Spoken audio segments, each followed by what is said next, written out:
Yo, guys, I'm like, why does my hair look so bad on camera? And I'm like, what's going on here? And it's not, I'm just getting gray and it looks weird. All right, let's kick it off.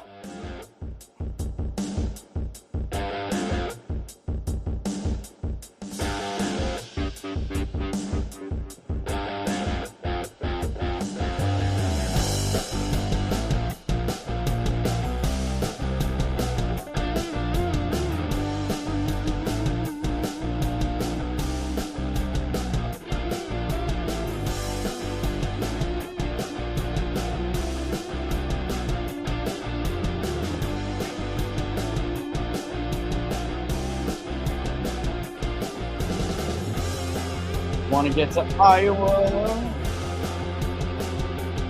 Trump's endorsement looks to be coming through in some of the more swingy counties, but it is way too early to say. Way too early. It's just there is really one up that I was curious about. Was on the list. From these cabs, guys. Holy moly. Not even sure I shared stuff everywhere. All right, so here we go. Yeah, this was kind of a last minute thing. Very funny, very funny. Somebody just sent me the touch of gray. I can't get rid of it, guys, because my wife loves it. She loves it. All right, thanks for watching. A little in the middle of, can we get that changed up there? And so, yeah, we need one for between the numbers. All right, you are watching a little special episode of Between the Numbers. We shouldn't have to go that long tonight. Of course, with the People's Pundit. If you like the videos, don't forget to like them and to share them far and wide. Share them far and wide. You can follow us everywhere at People's_Pundit on X and the Gram. And then it is technically at People's Pundit on Getter and I believe Truth. All right. So you got to get that underscore if you're looking on X and the Gram. Don't forget to follow along on the new Gram. Come on, let's get it. Let's boost it. Come on. I'm feeling positive energy. We're going to boost the Gram. We're going to come in hot on the Gram. All right. There's a lot of shorts and stuff up there that we don't post anywhere else. Getter, we're starting to work on your G Talk. All right. All right. Let's throw this up. This is a race. If you're on locals, ooh, see, right in the Des Moines area, Lon is winning Polk County. Oh, boy. Listen, for locals, this is why I say join locals, join locals, join locals. Because if you are a member of peoplespundit.locals.com, you know that this race was something we needed to look at. Why? Okay. Listen, Randy Finstra has run a terrible campaign. All right. He's basically a missing in action congressman. He was considered the favorite. And then this guy, Lon, comes out of nowhere, gets some good endorsements. Zach Lon, he is a farmer and a businessman, and he self-funds. He actually, as it turns out, it may be in this final little stretch, he outraised Randy Finstra in the in actual not loaning to his campaign. But he's been flush with cash, and Finstra has been struggling, less than $120,000 left in the bank. I put a poll up on locals. It was conducted by JMC, although I can't speak to how well it was conducted. They had Zach Lon ahead, but here's the kicker. They had Zach Lon winning the late breakers. Ooh, what do we got here? All right, Finstra by 6 votes in Carroll so far with 30 in. That Polk area, that should concern when we get a little bit closer to Cedar Rapids as well. There are 31 pivot counties in the state of Iowa. And this is an interesting race to me because Trump endorsed, I believe, on May 29th. The JMC poll that we put up was in the field the 2 days before that. And the question is, well, really twofold. Finstra, the GOP has been flipping out. They've been hitting the panic button on this campaign for a while. It is an out-of-character endorsement or uncharacteristic endorsement for Donald Trump. I don't know if it's because the people who are running Finstra's campaign and polling for it and everything else, running the ads, I don't know if they're Trump's people. But that could explain it because Trump typically doesn't like to get involved in tough races where he could tarnish his endorsement record. He doesn't like it. You have to show him polling where you have money and you're ahead. You're the favorite for some reason. Right now, Zach Lon is leading Randy Finstra, and who's a sitting congressman. 7.5% of the vote, though, is only in. And that is because he's winning the vote-rich areas of Des Moines, which you can overwhelm if you are the, what do you want to call it, MAGA, insurgent conservative. All right. There's a bunch of other races that I put up. I don't know if you had a chance to go through them, locals, but of course, there's 6 states in holding their regular primaries tonight, and there are some really interesting races. I'm going to go to another one real quick. I want to go check on what Democrats are doing in New Jersey House 7. Where's New Jersey House 7? Is it not up here? Here it is. Oh, wow. Bennett is winning. All right, let's see what's in, though. It's a lot. Holy shit, it's over. Rebecca Bennett has won. Republicans spent money attacking Rebecca Bennett. They very obviously viewed her as the more formidable candidate. And interestingly enough, in New Jersey, Republicans are going to have another absent congressman. All right, he's been suffering apparently from some medical condition. We don't know what it is. He's been very quiet about it. This is a district Donald Trump won by 1 point. Did they show this down here? Probably not. Let me just look at the margins. What came from where? Union County, Hunterdon. All right. Yeah, that's interesting. All right. This will be one of the Democrats' top targets. I'll be honest with you guys. I think at this point, it's all but gone. All right. I think Republicans will lose this district. The congressman, obviously, who's running unopposed, it's just no big deal here, is having some issues, and we don't know what they are. Trump has supported him as well, but it is what it is. All right, I want to keep coming back to this Iowa governor's race. I really do. The Senate, they're probably not even going to put up, but let's see who Democrats are putting up. Looks like Josh Turek is ahead of Walz. That's pretty dispersed well around the state. We'll see what happens, but it does look like to me there was an argument being made that Josh Turek was more electable than Zach Walz, and that seems to have resonated with at least the Iowans that cast a vote so far. We're still, look, there was like no early vote cast on the Republican side. It looks kind of embarrassing right now when I look at the early vote, Republican against Democrat. This is why Robert and I have warned multiple people that, Iowa, for instance, is not a state that you could just sleep on if you are a Republican. Let me add this to my list. Watch list, bang. And let me put it in I want to keep an eye on this. And now let's go to the Republican Senate race, which will be over anyway, but let's just do it. I want to see the vote share. Let's see the Republican primary pop up. They're not going to show it on the future because Ashley Hinchcliffe won. Jim Carlin got more of the vote than some of those internal polls suggested, but they called it. Looking at the votes, look at this: 22,738 votes versus, where's my other Iowa? I mean, there's more in on the Democratic side, and you can see actually Walz is carrying some of the Western, more evangelical areas we're going to get into. We'll see what happens by Sioux Falls. But that's a lot of votes. I got a couple of text messages saying, hey, you're looking at Iowa and how much Democrats are outvoting Republicans in Iowa. And I mean, I'm not surprised. We've been watching some people just obsessed with voter registration numbers. The trends have gone in the wrong direction for Republicans on independent vote switchers, meaning if you're an independent, you may change your registration to vote in a primary in a state, and Iowa's one of these. You have to, you can change your registration to participate in someone else's primary up until the last minute, by the way. Look at this. Oof, Turek is going to win. I don't know whether I think Turek is more electable than Walz. I honestly, the verdict's out on that. I understand the argument. The verdict is out, though. All right, let's go back, guys, and let me make this bigger so you don't see me and you just see what I'm talking about here. I really do think that, didn't I put the Iowa governor? I didn't. Let me go back and put the Iowa governor's race in my watch list. Okay. This is interesting. All right, again. Oof. Look, Feenstra has, at least he's got support pretty much. Let me look at some of these counties. Give me a second. The question is, like Muscatine and Lee, this is early vote. And when this comes in, when the election day vote, this is all early vote. About 15% is about estimated to be early vote. So I'm curious as to whether Feenstra will even hang on to some of these. Okay, there we go. He should start gaining on him, but I did just see Polk chunk in. That's why. So I gave him a nice stretch, but looks like Randy is getting that traditional. Yeah, I'm tempted to call it MAGA, but the truth is, guys, it's not anymore. We are routinely now seeing the Trump candidates do well in the older traditional conservative early vote. They aren't that's not the base. All right. It is part of the Republican coalition, but it's not part of the MAGA base. It changed. This was the vote that opposed Trump, frankly. That's why early votes always look better for Nikki Haley.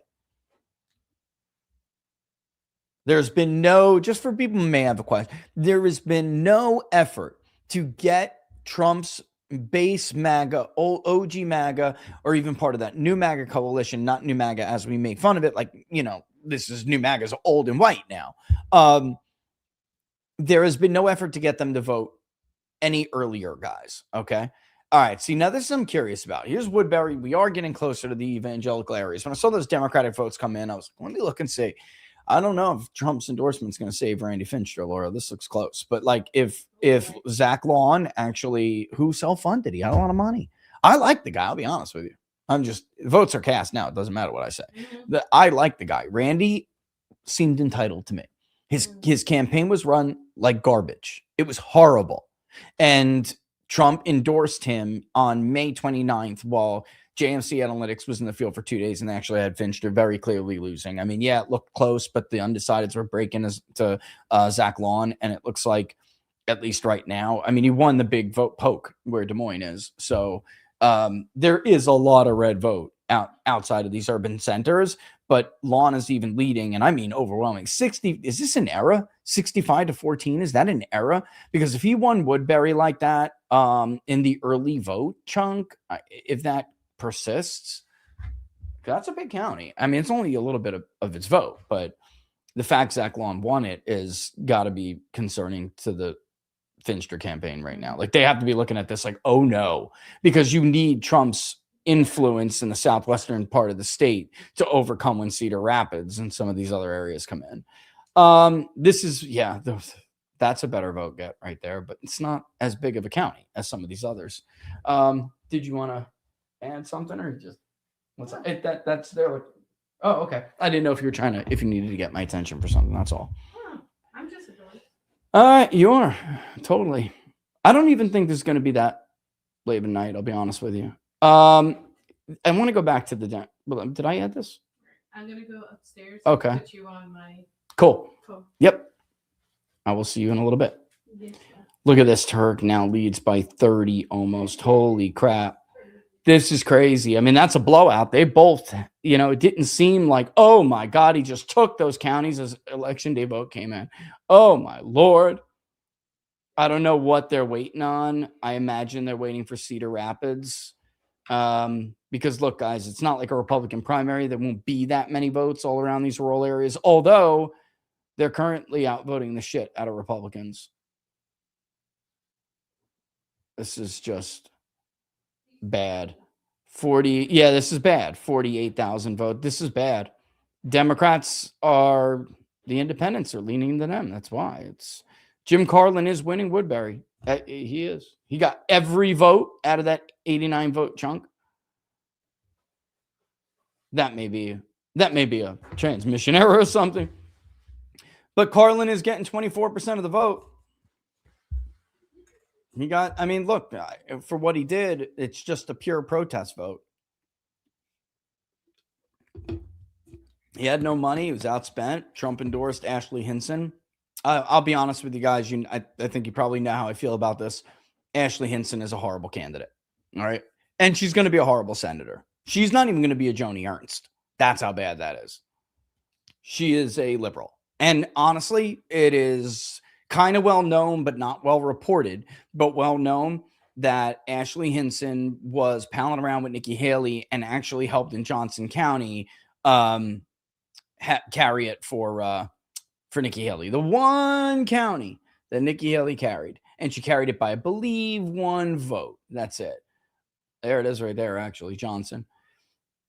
And I guess they're probably waiting on the Democratic side of that, too. Johnson's they put in nothing. There's a lot of Democratic votes there. But, geez, man, winning Polk. Oof. Dubuque. Oof. The Omaha suburbs. Oof. Oof. I don't know. The Democratic side looks like a total ass kicking to me. It does. I know we'll get to some of these other races. I see you guys over there. I just think this is such an important race. Okay, we're seeing Fincher leading in some of these speckled areas. He'll start gaining if that's the case, but Lawn actually did win another little chunk of that vote. Steen is actually winning in Dallas. Get out of here. That's interesting. What we need to know is whether there's going to be a big change from the election day vote. I should have looked at Miss Steen. That looks closer to me from when it was early vote. It could be wrong, but it does. All right, at least he's winning Dubuque, but it's only 15% in. All right, we'll come back to this. Let's go back. What do I want to look at here? New Jersey, outside of New Jersey 7, it's not that, big of a deal. California, we're probably going to leave California to talk about tomorrow, to be honest with you guys. Otherwise, we won't have content here. Where are we? It's done. I forgot. Yep. And Murphy, how close is this? Whoo! That is a close race. Holy moly, that's a close race. Wow. That's interesting, though. Shame turnout isn't better. It's pretty bad. I mean, I hate to say it, guys, but the story of the night continues to be, let's see what happens with California. But I have a feeling Democrats were waiting because they had a choice to make in the governor's race. All right. So I have a feeling that Democrats were, in fact, waiting before they decided to cast their votes. So I've seen this before in California. It looks like Republicans are romping and doing better with returns. And at the end there and on election day, more Democrats just come out and they stomp them. Oh my God. He can't afford to lose some of these counties. It means that some margins in the counties that Finster needs to win could be closer than they need to be, because there are so few votes in some of these counties that Finster's going to win, guys.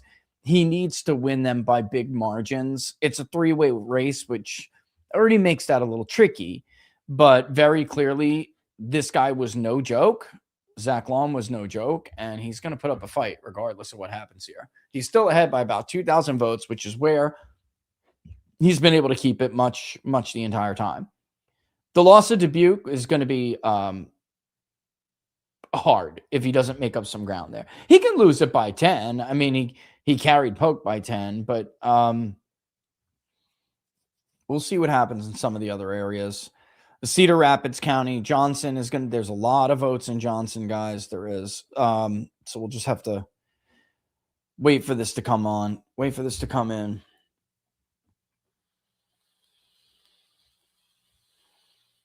Rebecca Bennett, by the way, who won the primary for U.S. Senate in New Jersey. For the 7th District. Has a biography a lot like Mikey Sherrill, whatever, Mikey Sherrill, who ran for governor, the woman who ran for governor. She was a former Navy helicopter pilot.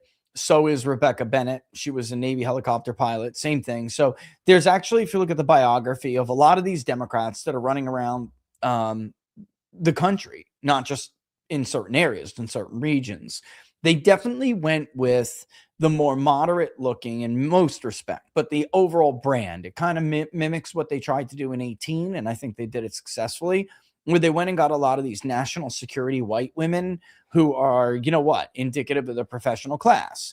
And we'll see if that, if that pays off in the end. Honestly, a lot of the radicals are going down. We'll see what happens with, El Said or whatever his name is in Michigan, which is August 4th. The primary is August 4th. But I am very reluctant to believe that Democrats are going to significantly kill their chances on some of these very important, battle for the control races like Michigan. We saw with Jones in Virginia in 2025. I mean, that guy wanted it. The text messages were unearthed that he was fantasizing and joking about killing his political opponent, the kids, which he sees on a daily basis almost when they're in session. It was just disgusting. But we'll see. We'll see, because I mean, they had no problem. They were, for a few weeks leading up into the race, they were telling us and other pollsters, I don't know, I'm undecided, maybe I won't vote. They were full of crap. They were full of it. And at the end of the day, they did vote, and they voted for Jones, and they elected a guy like that as the state's top cop. So I have a hard time believing, especially with the Muslim population, they will come out in force. The Arabs in Dearborn will come out in force in 26 in November. I just have a hard time believing that a guy who lied about being a doctor is somehow worse than a guy who is joking but serious about killing his political opponents after Trump was nearly assassinated twice and Charlie Kirk was killed. So these are not, people are living in another world. They're living in another reality. I think they're living in a world that they wish existed, but it doesn't. This is a dark world. This is a very partisan world. People will and Democrats especially, will overlook anything. They will overlook anything. And I just don't believe that some of those nominations are going to considerably or significantly buttress against the national mood that I'm seeing in these polls, guys. They're bad. All right. The 12th district, by the way, is another one I wanted to look at, only because this guy claimed, hold on, let's go do it. New Jersey's 12th district. Is it on the list over here? It is. All right. Yeah, of course. He's out. He won. All right. So Adam Hamawai, whatever, he himself is not a veteran, but he got millions from what is it called? There's a veteran pack. It's a shadowy one too. You got a couple of packs in this race, like Real Change Pack. That was going after what's her name? Bennett. Right? Yeah, 650,000 or something like that. Yeah, and mailers and ads to oppose Bennett. Anyway, this dude is the dude who saved the life of now Senator Tammy Duckworth of Illinois. She was an Iraq vet, of course. She's endorsed him. So yeah, he ran away with it. American Priority supported him, which is a super PAC that supports progressive Democrats who oppose Israel. So the fact that he romped here is like, what?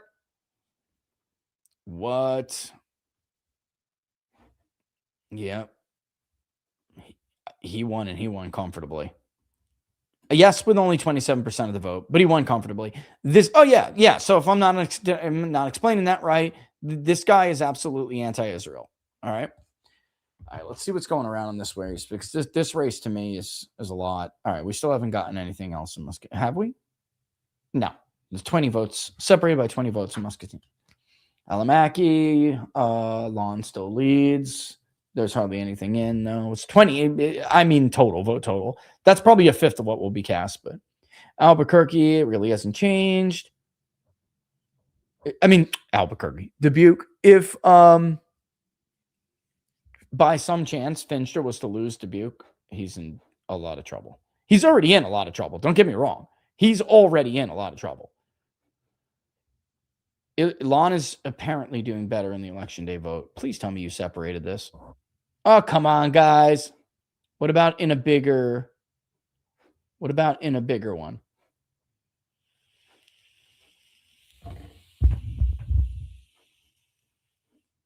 Bear with me, guys. No. At least not yet. What about Polk? Polk's in, I believe. So if we look at Polk, maybe Woodbury. Holy crap.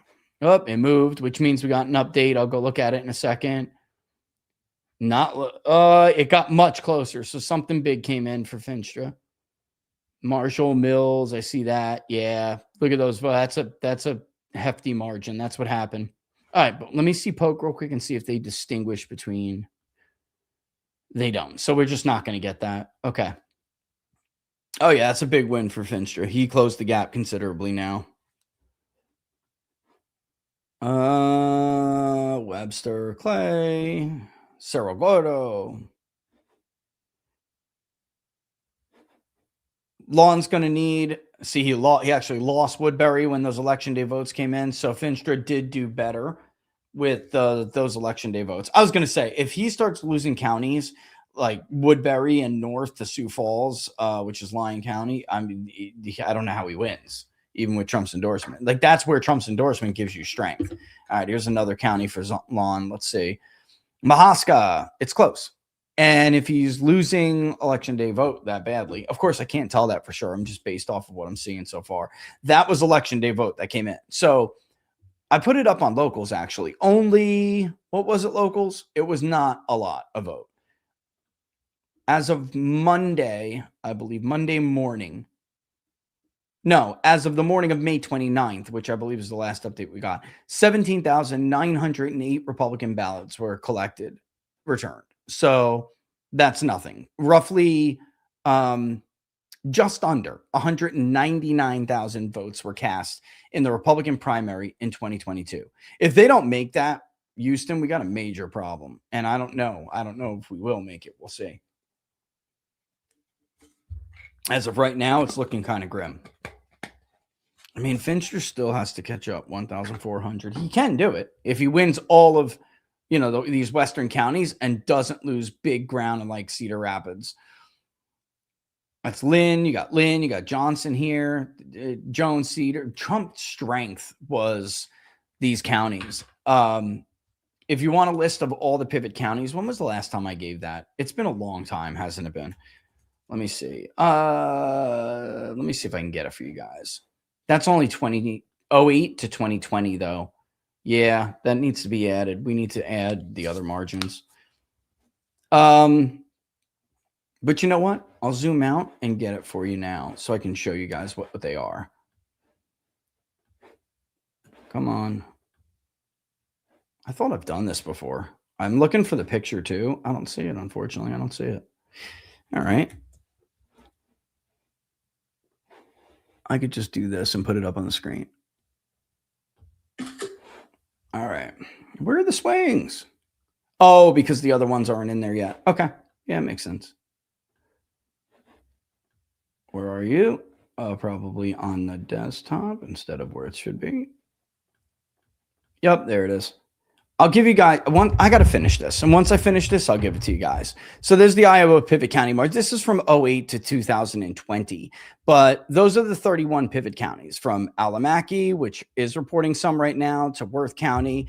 You can see some of these margins. When I say Iowa swings, guys, in 08, I mean, a county like Worth County, Obama won it by over 20 points. I mean, 22.42. And then in 2020, Trump had won it by 25.87.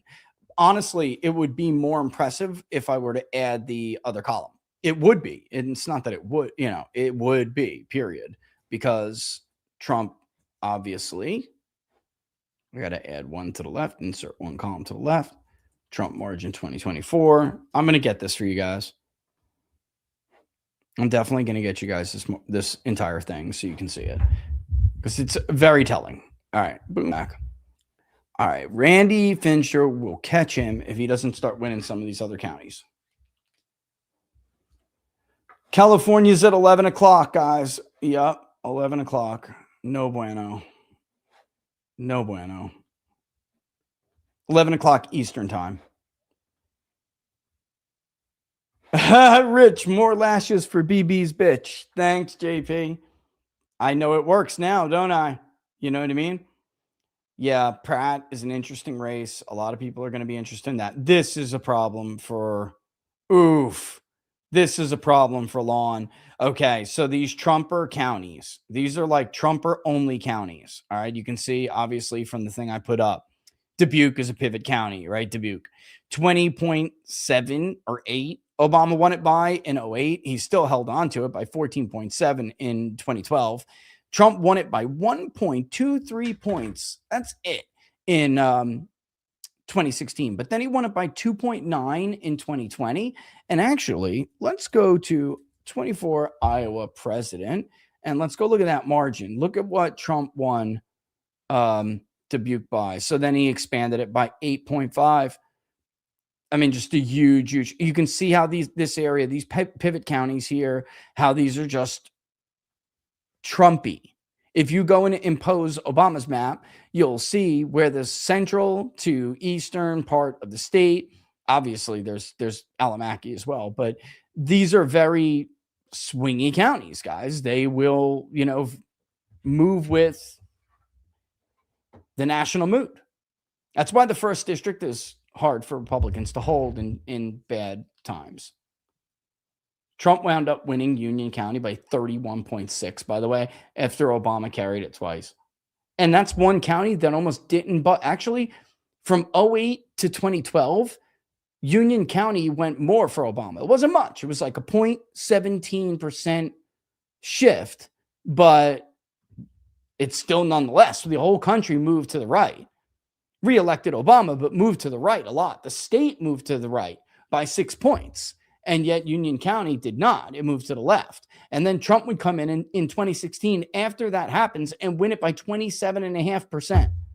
27.5 points. It's crazy. And then he won it by almost 32, just under 32 in 2020, excuse me. All right, let's go back. All right. Every time he goes to make a move, he gets caught a little bit and gets brought back. I mean, you got a little bit of this vote here and there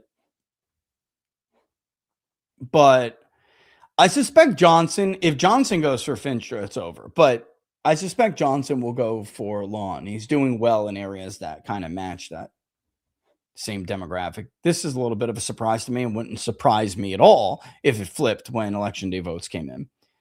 See, there's just nothing there. 21%. Well, Clinton is, so well, we'll have to see. Okay. So Lee is going for Finstra by, it's 10 votes. Small amount, but again, another Trump kind of only county. Other than that, New Jersey's over so fast. I mean, this is crazy to me. 29.66% estimated in with 50,000. So let's say 1/3 in. Oh, Republicans. Oh, God. Oh, God. That's not good. All right. So Josh Turek has won. Yeah, Turek has won. It's the right call. I don't know what they were waiting on, honestly. Oh, shit. Finstra carried Crawford. I mean, Lawn carried Crawford and Carroll. Uh-oh. Okay, then he hasn't carried Carroll yet. But this could be a race. Oh, God, this is one of those Iowa maps that look like they could be a race, guys. He's now back up to a 5.28% lead. He's holding on. Is there any more in Alamaki? No. Oh, no way. He's winning Clinton now. What the fuck? Oh, it's a totally different part of the county. Oh, this is going to be a race. Oh, shit. Trump got in. Trump took a risk here. Oof. He took a risk. Better hope none of these counties flip too. That's why I was a little bit, I'll be honest with you, I was a little bit surprised how strong Finstra performed even in the early vote in some of these other areas. That was the market that Zach Long was whacking him in. I mean, over and over and over again with these ads about how Finstra doesn't agree with Trump on some of these issues. Why? Because the truth is Trump is supporting a bunch of rhinos, and like, Finstra, I heard by all accounts, is a nice guy, but he's a terrible campaigner. He's an absent congressman, and he just is. He's underwhelming. And the party's been like banging, like, yo, we need your endorsement. This guy's going to lose to this other businessman guy, that we don't really know. And they were panicking. They were having a heart attack over it. There are some of these ads, man, that I wish I could show you, but yeah, and then they hit back with this ad. So Zach Long goes after him, but it's like he doesn't agree with Trump on immigration. And it's true. He doesn't, or at least what Trump initially, right, said he believed in. And then they hit back with Zach Long invested $1 million in a sex toy company. And at the time that Long had that company, it was about medical supplies. I'm not kidding. So it was a really dirty trick, but hey, that's politics. That's what people do. So Dallas is now going for Lawn too. I thought that was going for Finstra before. I could be wrong. I could just be mistaken. Yes, this is going to be a race. If this keeps up, this is going to be a race. Especially if, well, now we have some more in Jackson. It's close though. It's close. I mean, that's so close that the other side of the county could report their precincts and flip it easily if they're different, So the same thing with Dubuque right here. Look at that. I mean, that's close. It may look like a lot, 43.6 to 34.1, but it's not. not with more than half of the votes still out. You only separated by 100 and roughly what? 130 ballpark? No, 140. Yeah. And change. All right. That's about 21 vote separation. This is probably going to be the most, outside of California, this will be the most interesting race of the night. I had a feeling this was going to happen. I just was talking to different people. I'm putting Clown up here too because this is a joke of a race. Randy Fincher had every advantage and should be winning this race easily. The fact that Zach Lawn is carrying some of the most important parts of the state in order to win Iowa tells me he should, if Republicans want to hold this governorship, and they're having a hard time in the Midwest right now, I don't care if people believe me or not. Everyone knows it. We talked about this all on What Are the Odds yesterday. It's why Mark Halperin said what he did. I mean, there are governorships and Senate seats that right now they're either down or at risk of losing that you would never expect. And if Zach Lawn is going to be the one who can carry everything from fucking Des Moines to Cedar Rapids, then it's probably the better idea to nominate Zach Lawn. Finstra is vanilla. He is like your typical, it's my turn. I deserve the endorsement because it's my turn. He's not MAGA. He's not exciting.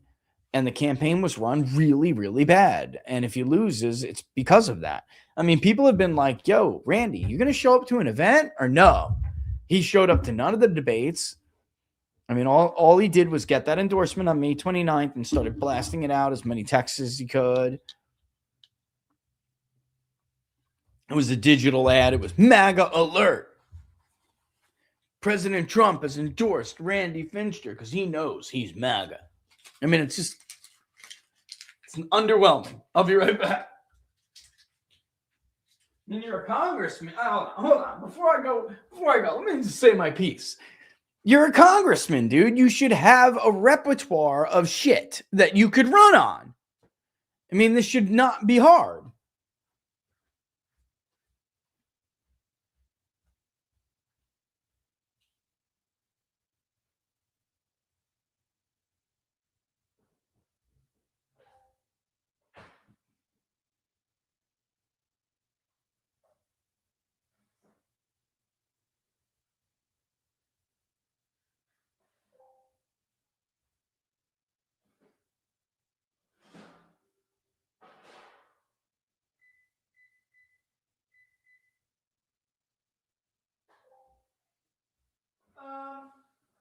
Probably being naughty. Why? I'm being a little naughty. I'm a little hungry. Being a little naughty. You gonna yell at me? What? The oven, honey. The oven, honey. Don't worry. It's just the oven. Just the oven. Don't worry. All right. Sorry, Laura's yelling at me for using stuff I shouldn't be using, which I'm not. Why is the refrigerator telling me to have a great night? All right, we're now down to 3.5 points because some other little counties came in.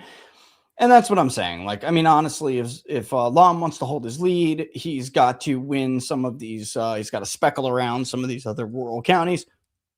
And he's got to win other counties like Johnson by a significant amount. And he's not. Finstra is winning that, but we will see. Johnson is I'm shocked at that. The same way I was shocked that like Clinton came in for Finstra. I'm even wondering if there's some kind of a reporting issue, either with like even Dubuque surprised me a little bit, to be honest with you. But then again, Fincher's got back. He's got had higher name recognition, although higher negatives. We'll see if Trump's endorsement can change. I have seen it, actually. I mean, I know that is the case. I have seen Trump's endorsement change people's negatives and change the lead, like change it up, period.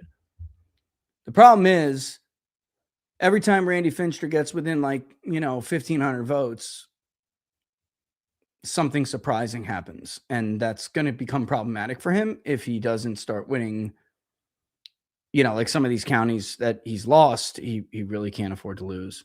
Unless he holds Johnson. I mean, we'll see, though. We shall see.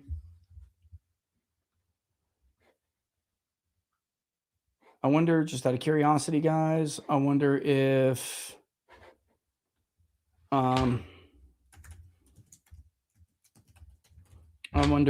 Carlin won any counties at all. He did not. He actually wound up. Well, Woodbury obviously had a reporting error, or DDHQ reported it wrong.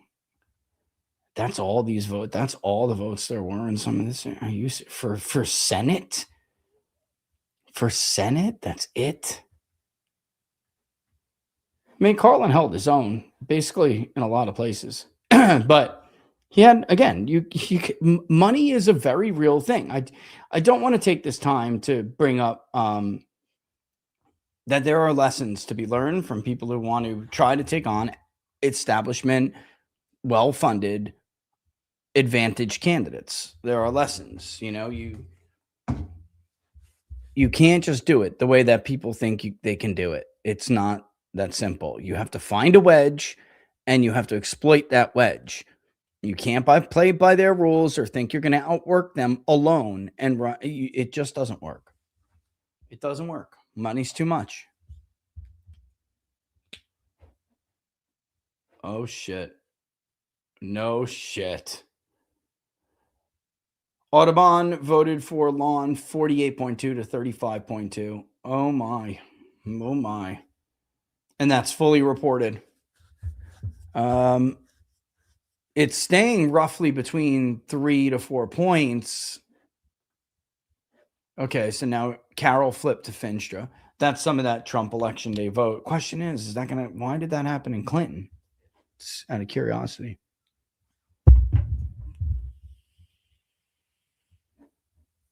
I'm just being cautious because I'm wondering if there's some of these are reporting errors, Oh boy. See what I mean? He's every time something like this. Oh, it tightened a little. It tightened a little now. Pokson, Dallas is only 300. See, if I was Lawn, though, I'd want a bigger lead in Dallas. I feel like that's not enough. We'll see what happened. Boone Story has quite a few votes too. This entire area, this is the Des Moines area, and Marion, Jasper, Mahosco is going so far for Lawn. We'll see. There's a lot of votes here, guys. And right now, what's kind of saving Finstra, at least for the time being, and keeping it a close race, is that he's doing better in Cedar Rapids than I think some people expected. I think it's very clear, though, that JMC Analytics was right. Zach Long was ahead in this race. He was going to win this race without Trump's endorsement. Getting involved, Humboldt is fully in. It went for Lawn by 4 votes. Holy shit, 38.3 to 37.8. Palo Alto is in. It went for Finstra, 40 to 33. About 60 vote netting him. Clay is fully in yet, but it's going for Finstra. Neither is Cerro Gordo. He's got to hold on to Carroll. That's 8 votes right there. He's got to hold. Crawford's in. That's it. It went for Lawn.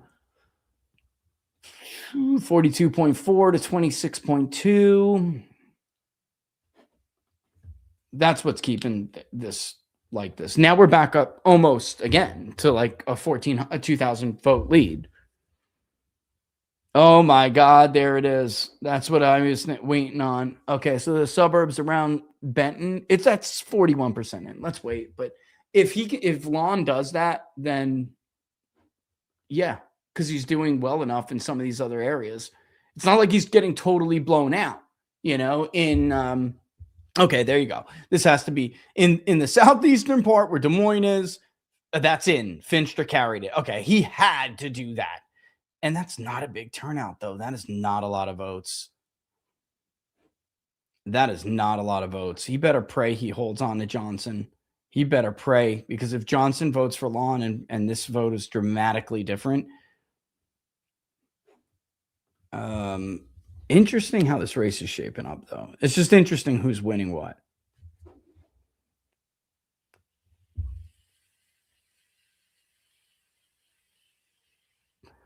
That's Iowa County's in. netted more than 2,000 votes in Iowa County alone. Jeez. That's why I'm looking at Johnson. I don't see how Finster holds on to this.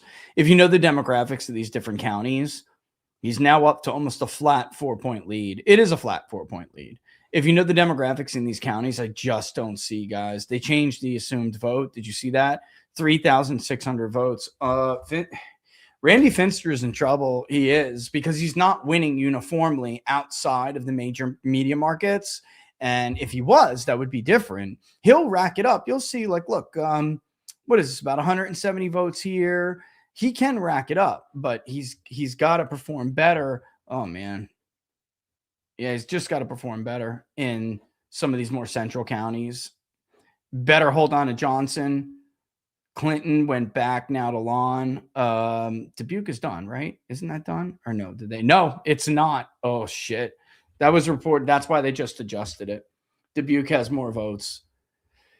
Okay, so that was a little bit better now because Jones went for Finch. This is an interesting race, guys. Interesting race. Lynn is going for, Lon needs it to be more than that. He does. He just needs to be, it needs to be more than that. That's almost half the vote, too. A lot of people will vote early in these areas. He needs to win these areas by bigger vote margin. Because if Finster does, let's say he wins 80% of the remaining rural counties, and he's winning them by, like that, those kind of margins, he'll catch up. He will.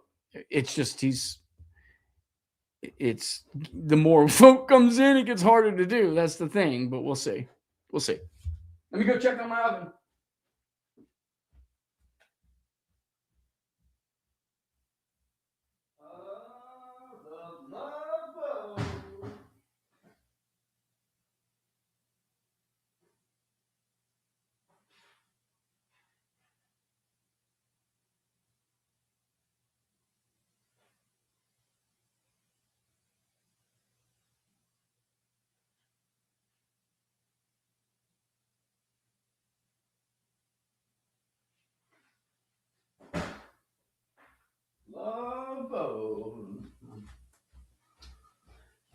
All right.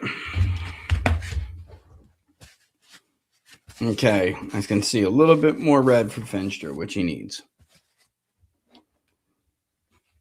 It'd be nice if that county moved a little bit. It would give me an idea. Just the fully reported counties are, oh boy, what did I miss? What did I just miss? We missed something. A little bit more came in. Closed the gap a little bit, 3,400.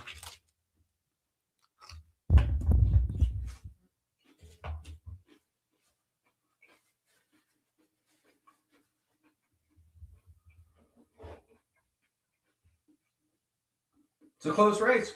By all accounts, close race. Interesting, really interesting race. If you're these campaigns, you're both on the edge of your seat. You assuredly have guys who are telling you this is the must need for us, that's the must need. A little bit surprised how. Wait a minute, 1 second. Okay. Anyway, I'm just a little bit surprised how quickly the Democratic Senate race went.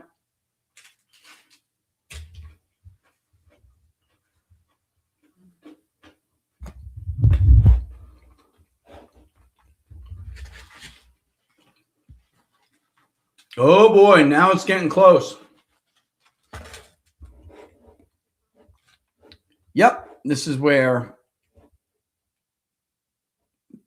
how do I put it? Almost like a caucus, Ooh, Muscatine went back. Okay. Dubuque chunked in a little 76. Come on, let's get the rest of that. You have to win like all of those major media market areas if you're going to lose all the rural counties. Because eventually they'll just overtake you.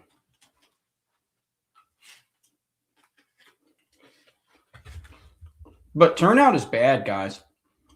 It's bad.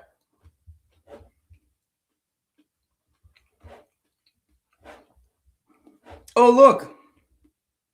Walls has got one. I don't know if he's going to keep it. Johnson has been known to completely buck the rest of the state, though. That would be the county that did it.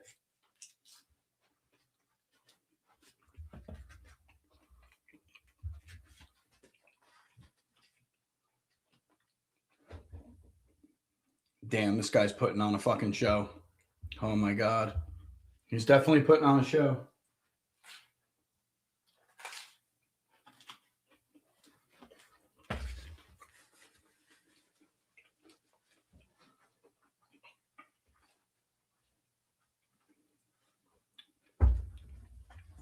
He's got to, I mean, honestly, it could end up not that close if they trade these counties, but I just don't expect that to happen. It could. It could.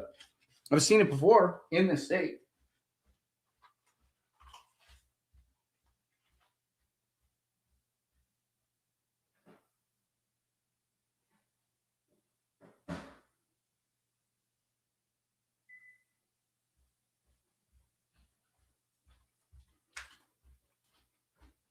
Just for the record, not with the Trump endorsement. I haven't seen them trade like that with the Trump endorsement. Okay. Getting a little closer to Sue. There it is. That is. That's a good result for Finster. Is it enough? That depends how he does in the rest of the counties, but it is a good result. That's what you want to do. You got to close the gap here. You got to win the Sioux Falls area. You have to win Des Moines, which he did. Although I honestly, I was just going to go to it. That's only 11% though, but God, that looks like a margin. So we'll see. This is what Finster would have to do. It's going to get very, very close very soon. Unless, again, Johnson comes in and somehow it's overwhelmingly lawn. That would change it. What do I feel like I just missed something here? Nope, Carroll, that's in. Clay, that's Palo, same thing. Plymouth, Woodbury. Yeah, that's a good result for Finster. Now we're like 1,000 votes apart. 1,018 votes. Much closer race. Curious one. That's in. Dubuque is in. It's done. Jackson is it's about 70% in. That again, that's Trump's endorsement. It tells me he would have lost these counties if it wasn't for Trump. This is definitely the power of Trump's endorsement right here.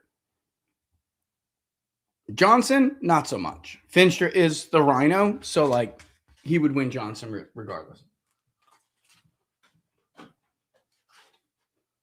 If he didn't, it would be a huge problem.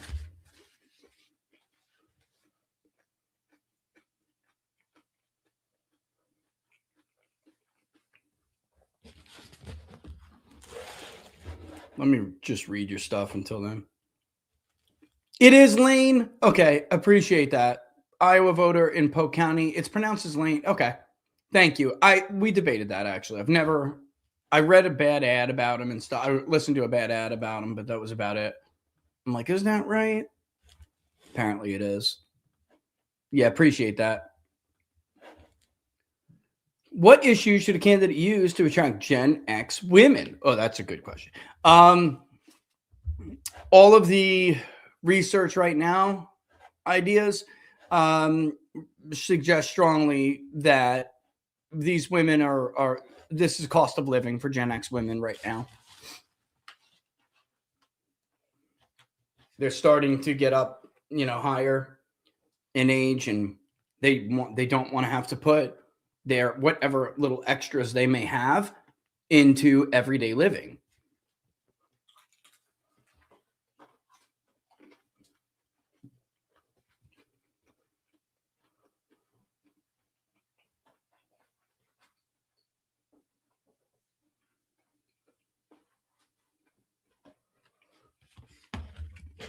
All right, the map is starting to make a little bit more sense to me now. All right.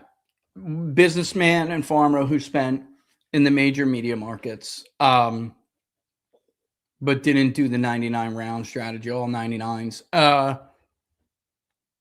And with the Trump endorsement, is going to probably fall shy.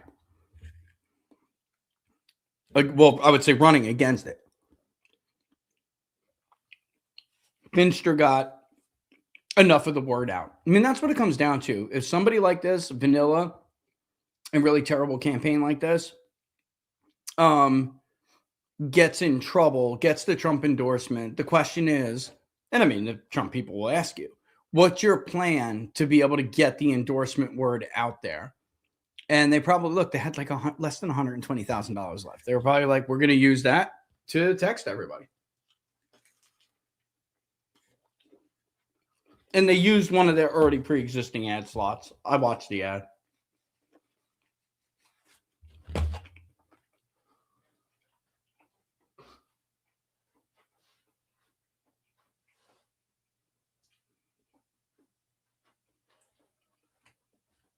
But you got to do more. You have to win. You just can't. You can't get blown out in Sue, and which it looks like he might. That's got to be wrong. Just looking at it, it's just got to be wrong. All right. Apple News came in slightly for Lane. Okay. And then this is what? Finster indicator by. Oh, that's it? Huh. See, some of this stuff is just weird. Some of this stuff does signal it could really be back and forth in a very close race.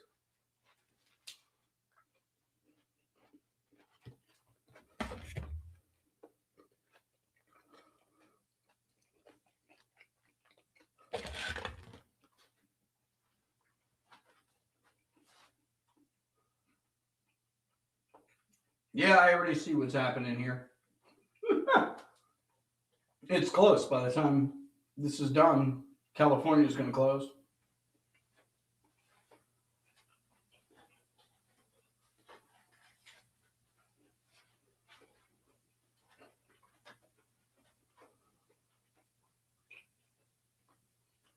Iowa can be very slow.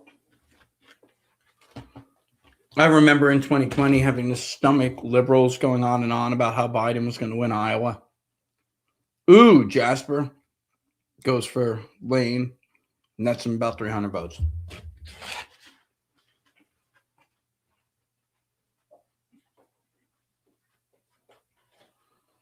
And Iowa, oh my God, look at Ohio too. It's like, oh Lord. Please count the votes so we don't have to listen to them anymore.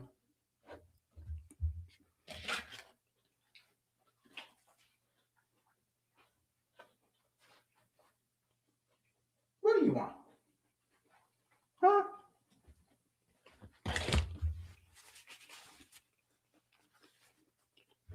Who do you think is going to win, Winston? Red or yellow? 2 barks for red, 1 bark for yellow.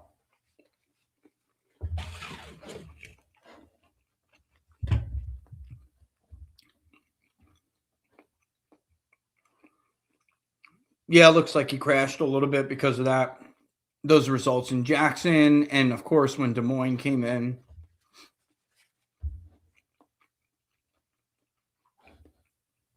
Well, I haven't been watching some of the market movement, but I imagine Johnson, him leading in Johnson, if that flips, you'll see the markets move closer to Lane.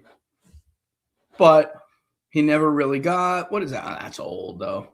Let's go check out the new. Let's go see how they are new. How are they reacting right now? Let's see. Iowa, governor winner, Democrat. There you are. Oh, yeah. Huh. Right now, Zach Lane is a 70% favorite. Finster is down 50 points. He's in trouble because he's switching. He doesn't have like a discernible base. Like every time you think, oh, okay, well, he's just going to run the table in these southern counties. Finster takes he loses like Appanoose, or something. And there aren't that many. I mean, there are guys, but look at this. Look at, what is that? 38 votes,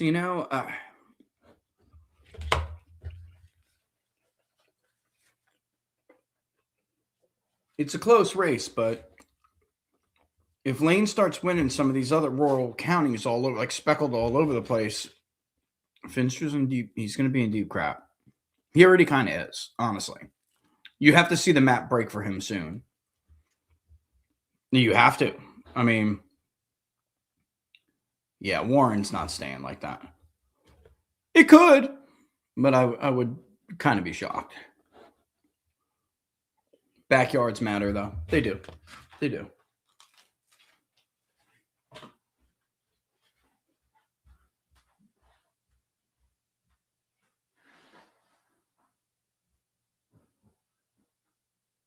Oh, yeah. Oikos Fusion. Muscle plus digestive health support. 23 grams of protein. Thanks, baby. She probably fell asleep in front of the computer again. You there, sweetheart? You know what I just noticed? I think they will report the early vote. What is your problem? What is your issue, dog? Sorry. I'm blowing my nose. I can see the cameras. I see nothing. He probably senses something I can't. And Warren did, in fact, change. And now it is in Lane's camp by 10 votes. Holy shit. He's just doing really good around the Des Moines metro area. What's up? What's your problem? I see nothing. Chill out, dude. Whoa. You're killing me here. Chill out, little man.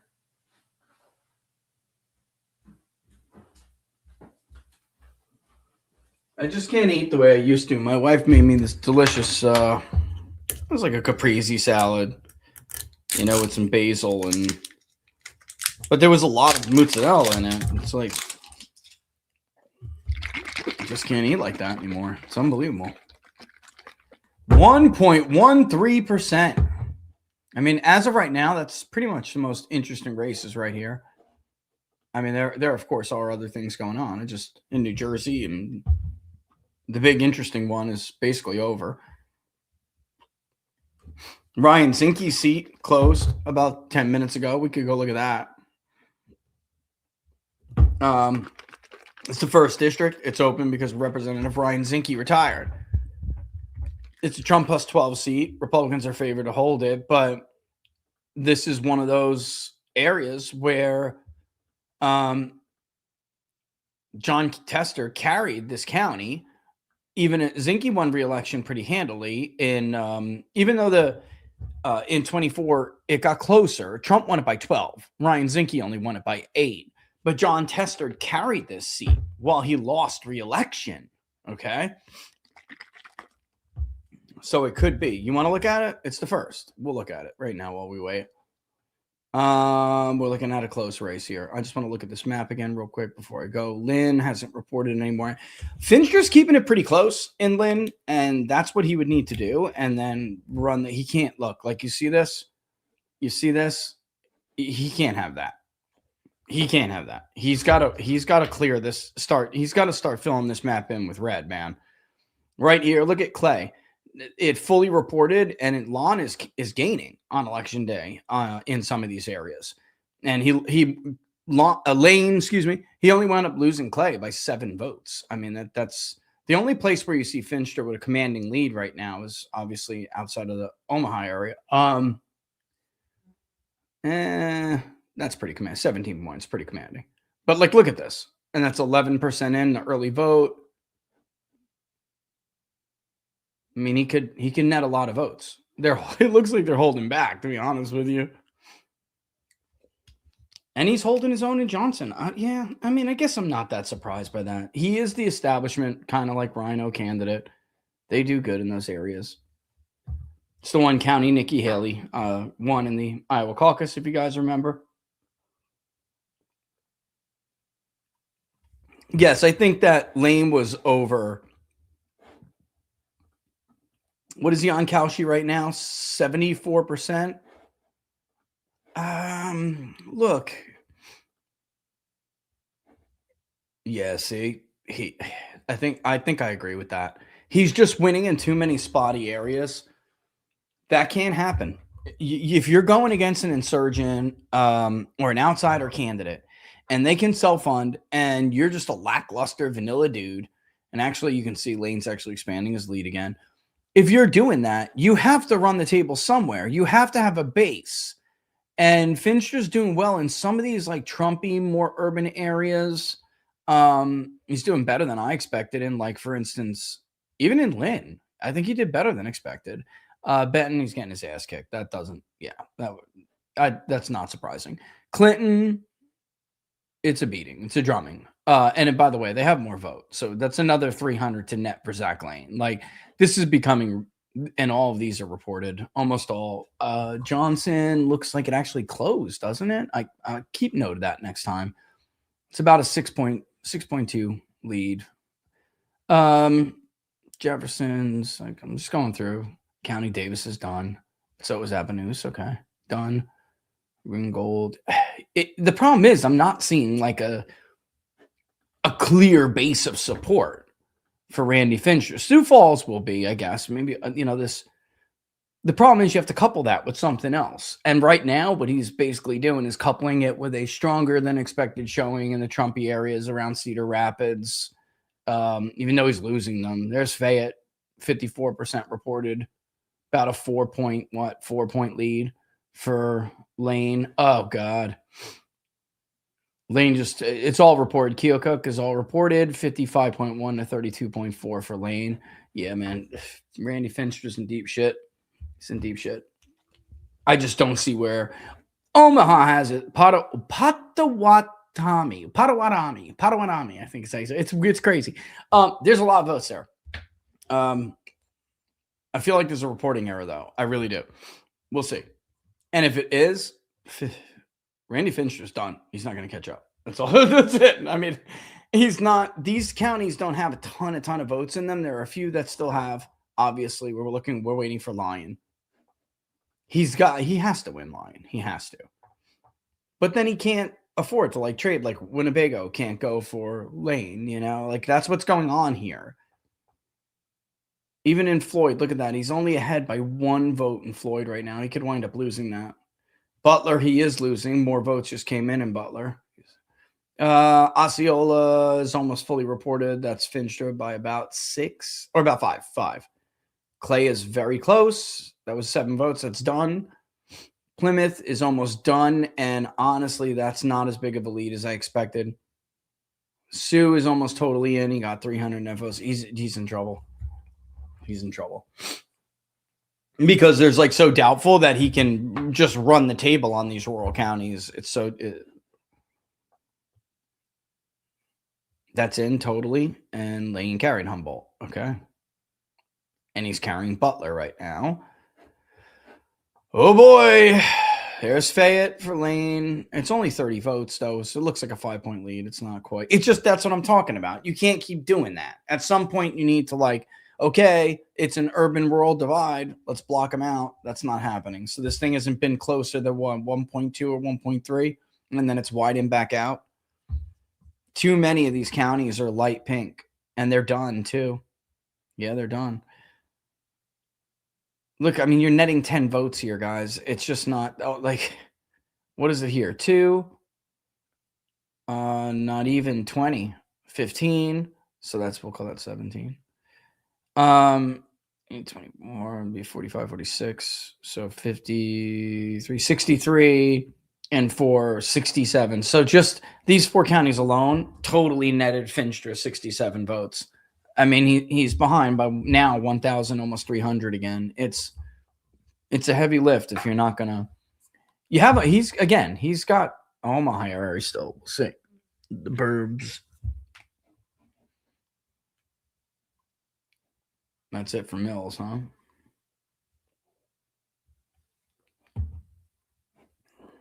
Oh boy, I think the odds are probably a little bit. I don't know. Little too much, but little too built. 80% on Lane. You don't know that. I mean, some of these other counties can come in pretty heavily. Lopsided, I mean. But I don't know, man.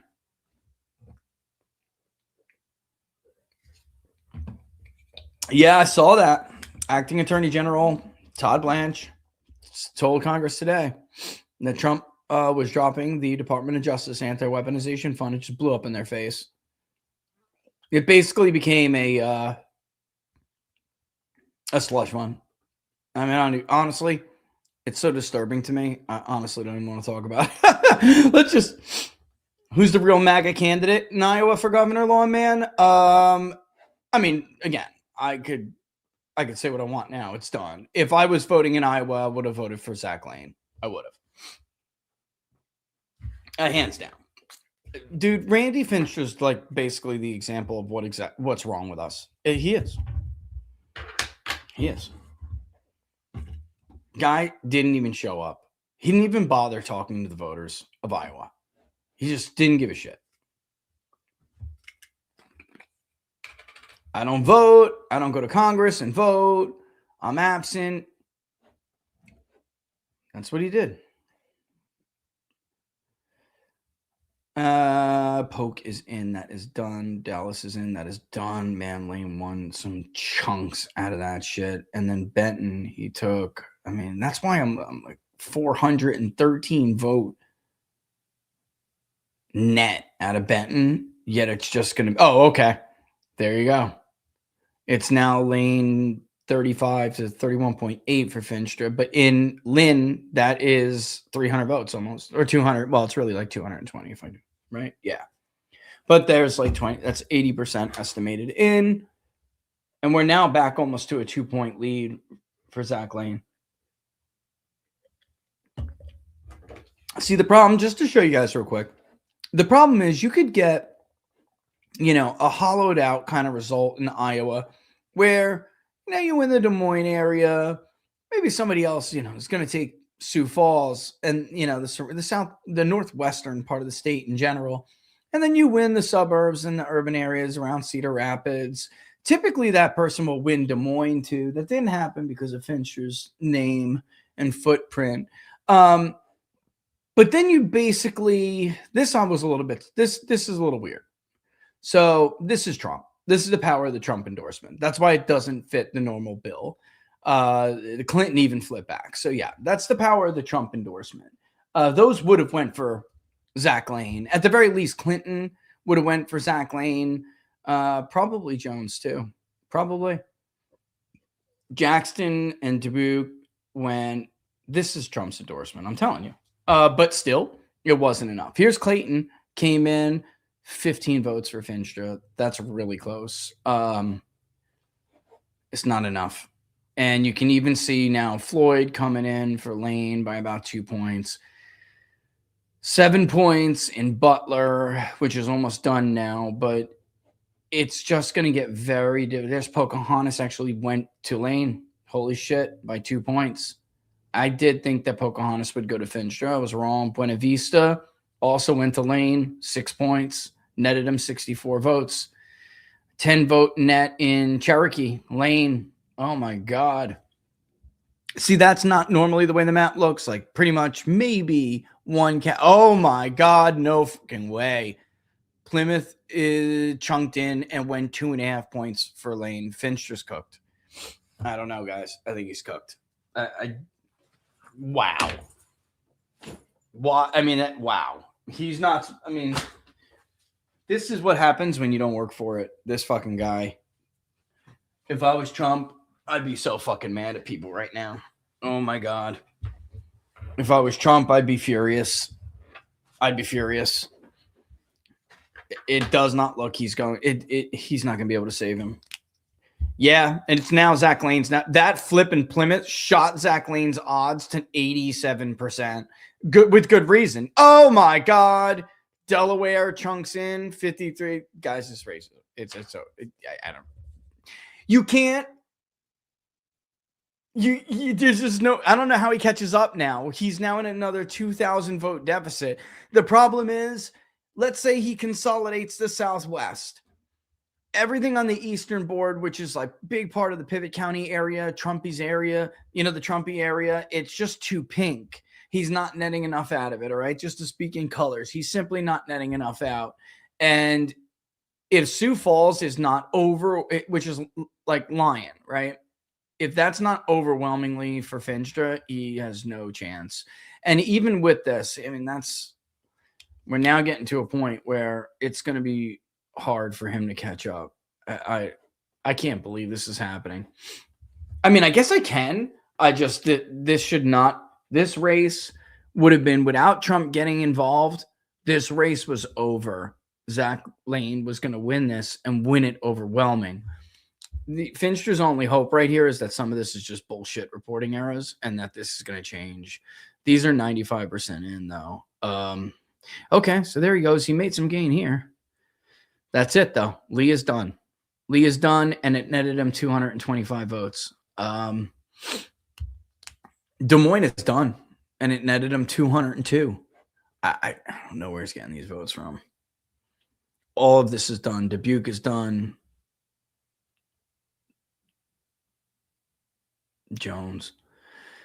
He's holding his own in Johnson. That he's got 220 net votes. Oh, there we go. There we go. It's getting closer. It's now less than a point. See, what was that's 95. That's in. Okay, there's Sue. It's done now. It's done. Osceola is done. He netted.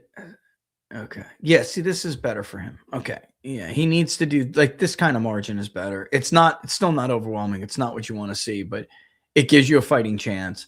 It may seem like it's close, but there you go. It just went back to 1.31. Washington came in. Look at that fucking net. See, I don't know, guys. That's a 20-point net in Washington. Another, by the way, obviously, you know, it's like a wall. He's building a wall here. And what is this in? It is fully in. These are in. This is done. Yeah, okay. These are done. Mosca is just why is that taking forever? Warren. Did that get closer? I can't tell. Fayette is going for it's only 30. I'm just doing some quick napkin math here, guys. I don't know, man. If you're Randy Fincher's campaign right now, you're very worried. You're very worried. Very worried.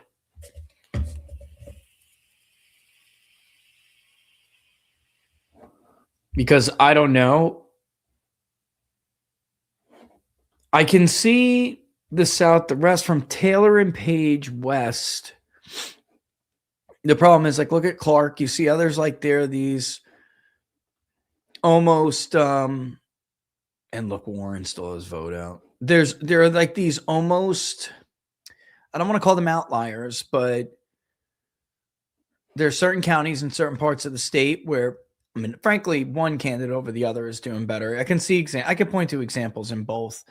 But right now, it looks like Zach Lane has more hands in the cookie jar.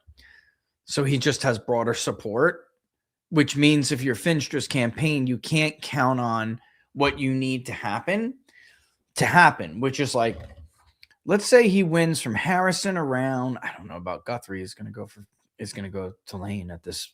It looks more like Dallas than it does Shelby and Audubon. I thought Audubon was in. I could be wrong. I could be mistaken it for something else. Cass, yeah, he could take that. Let's say he's from Page up. Taylor, I don't know. It's different. I don't know. That's the problem. You're now looking at this map and you're like, well, shit. I mean, chances are Poashek, Iowa, obviously. I mean, that's going to be a big deal. We're going to have to just wait. What a race, though. Holy crap. Interesting. I'd rather be Zach Lane. Because I'm looking around the map and I'm like, okay, I'm actually doing better with evangelicals than I thought I was going to, considering Trump's endorsement. I'm definitely doing better with like the more moderate Norwegians, and I'm holding my own with like Norwegian Catholics. And this, I'm actually really impressed. I gotta be honest. Not gonna lie, guys. I'm a little impressed. I don't get impressed easy. I am a little impressed. Trump's endorsement is very hard to fight. It just tells me that Zach Lane was going to win this race going away. The JMC analytics poll was right. They were right. It wasn't just like, oh, he's a few points ahead. The leaners were leaning to him. And what it's telling me is he's not blowing it away because some of those leaners obviously listen to Donald Trump. But had Donald Trump not gotten into this race, we would have been able to call this already. Potawatomi. Potawatomi. Potawatomi. Well, how did I say it? Let's do it again. Let's try. Potawatomi. Potawatomi. Or you're saying spread it out. Potawatomi. Like that. Say it like that. Okay. You ready? Potawatomi. How's that? Was that better? Potawatomi. Listen, I'm from the Northeast, man. Although I do love your state. I love when it's time for, I used to, guys, when I really was like green, not even green, but just younger, man, I used to love going around to all the caucuses and First in the Nation primary, First in the Nation. One of the coolest things ever was witnessing Trump win New Hampshire in 2016 in the primary. What did I just miss? Something else just came in. It was not good for Marshall. Marshall goes to Lane. Yeah, he's going to win all these. Story also has votes. And Lane's going to win Story. Fincher's in trouble, man. He in trouble, man. Guy's in trouble. Anyway, yeah, I mean, how Trump interacted with like the cops and the firemen. And there was a lot of magic back then. I mean, it was real. I don't know how the media misjudged it. I really don't. Obviously, you just didn't look at it for yourself. You didn't see for yourself. I don't know. But it was something else. And Appa News went for Lane. I got to tell you guys. Personally, I'm not saying it's like the responsible thing right now is to call it. I just think that Finch just up Schitt's Creek without a paddle. He's losing in too many places. If you're going to win, you have to you got it. First of all, you should have went from, all right, so you lose Lynn and Benton. Johnson was a surprise, actually. But you lose Lynn and Benton. You have to take Delaware. You could, I guess Alamaki I could see, but I don't, then from definitely Washington, maybe. Keokuk, no, you take that. Mahaska, you take that. Monroe, you take that. Appa News, yeah, you take that. I mean, you just shut them out until you get around the Des Moines media market. You're going to lose that too. There are some big ones. Story, Marshall, not so much. Story, Boone, Dallas, Polk, and Jasper, and then Warren.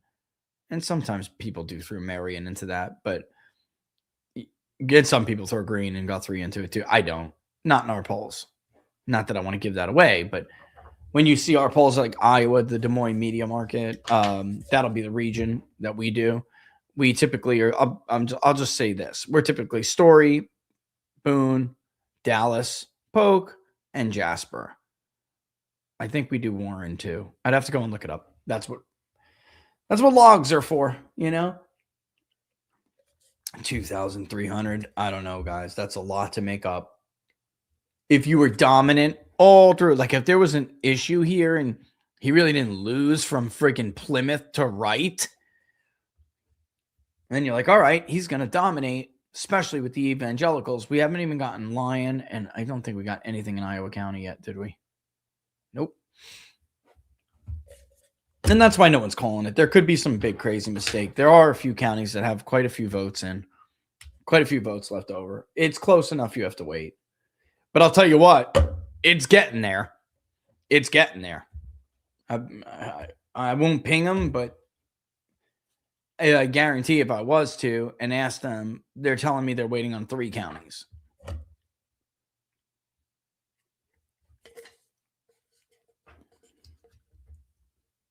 And Finstra has to do better than expected in all 3. And he can't have one single oops.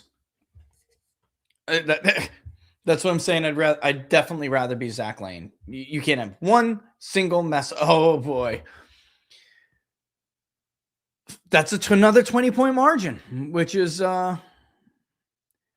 he just was smart, man. He advertised in the media markets. He got his bang for his buck, and he knew he was going to get votes. And then he played in other parts.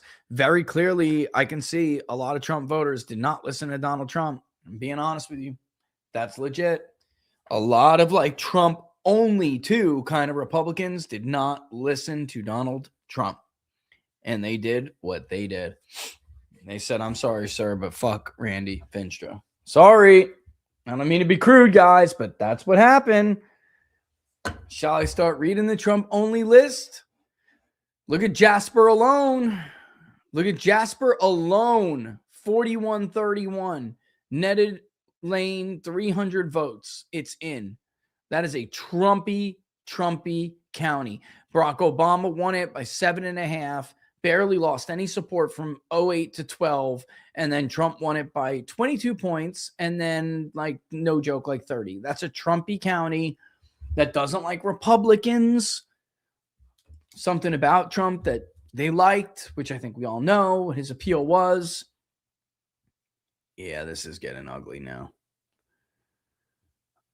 And Boone is in. I'm not surprised he won Boone. Warren, Guthrie is there. Yeah, these are all done though. So they're all counting and chunking and just giving us the number. He ended up carrying Carroll. He's going to take Marion too. We'll see what happens with Lucas. And Story's going to have a lot of votes. Marshall's close. It's 94% in.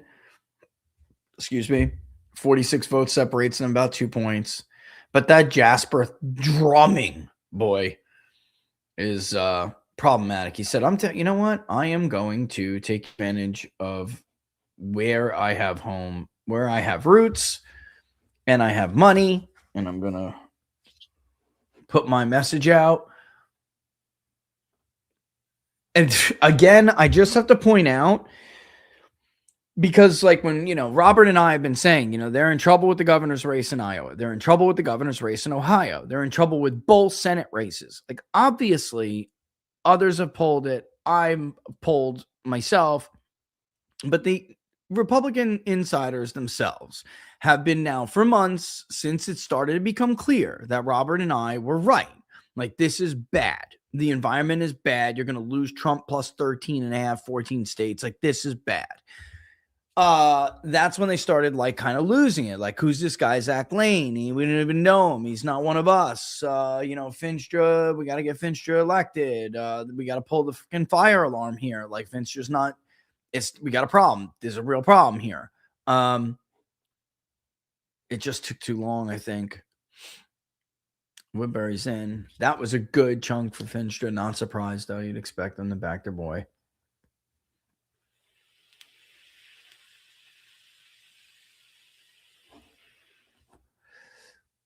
Yeah, dude. I think that's probably about accurate. It doesn't look like a lot, guys. It's like just under 3,000 votes. 2.06 or just under 2.1. There you go. There's some vote chunk for Finstra. I'm just looking. It's just awfully pink, man. Awfully pink. And they're done. They're done. I mean, that netted him 8 votes. What helped him, so actually it netted him more than that, because what helped it, almost 200, is that Lane is doing so badly in some of those counties. All right. I mean, that's what, 8 votes in Clay. We saw that already, though. Palo Alto. Dickinson's new. There you go. He netted some there. I mean, they're really waiting. They were really waiting on Lyon to see if they can get close enough to have Lyon and Pato Wato. No, wait. Let's do it again. Go ahead. Let's go again. Where was it? Pato Wato. Hold on. What is it? Come on. Where'd you go? Where's my pronunciation guy? Come on, man. Where is it? What is it? There it is. Potawatomi. Potawatomi. Potawatomi. Didn't I say that before? And then somebody was like, no, that's wrong. Potawatomi. That'd be funny, though. Thomas Massey wins the LA mayoral race as an independent. That's funny, Jacob. Yeah, that's true, though. Let's just put this up here. That's so true, dude. That's true. That's true. And by the way, he was born in Potawatomi, so all right, 1.8 though. It's still tough to close that from where you are. You got to like start running the table across all these things. I mean, definitely cannot lose Winnebago, man. What else we got here? Appaloosa's done. Wayne, that's 12 points basically. So it's like 11 and a half points. Monroe, that was in before? No. I think Monroe was, right? That's 27 net. Marion, I think, came in. That's 100 and almost, that's 165 votes for Lane. And that's done, right? Yep, that's done. We have to see Story. Like he needs, like Finster needs like a shocker. Like he needs to take like Story County or something. And we're done with Johnson. Is that done? Not quite. Finster netted 200 votes out of there. This is the you know, in every state there's a county that plays games. Johnson County is the game player. Hold on. I'll never forget 2024. Hold on. We need to find two more Democrats. And by the way, the woman you just nominated, Ashley Hinson, for the U.S. Senate, yeah, she did it. We need 2 more Democrats to register as a Republican to participate in the caucus right now so we can deny Donald Trump a complete 99 county sweep. And that's what they did. And then Donald Trump endorses Ashley Hinson. Loyalty. MAGA. All right, we're now down now to 2,600 votes. Again, still, Zach Lane is going away the favorite right now. He is. The story of the night is Randy Finstra is in deep shit. Randy Finstra is in deep doo-doo. Deep doo-doo.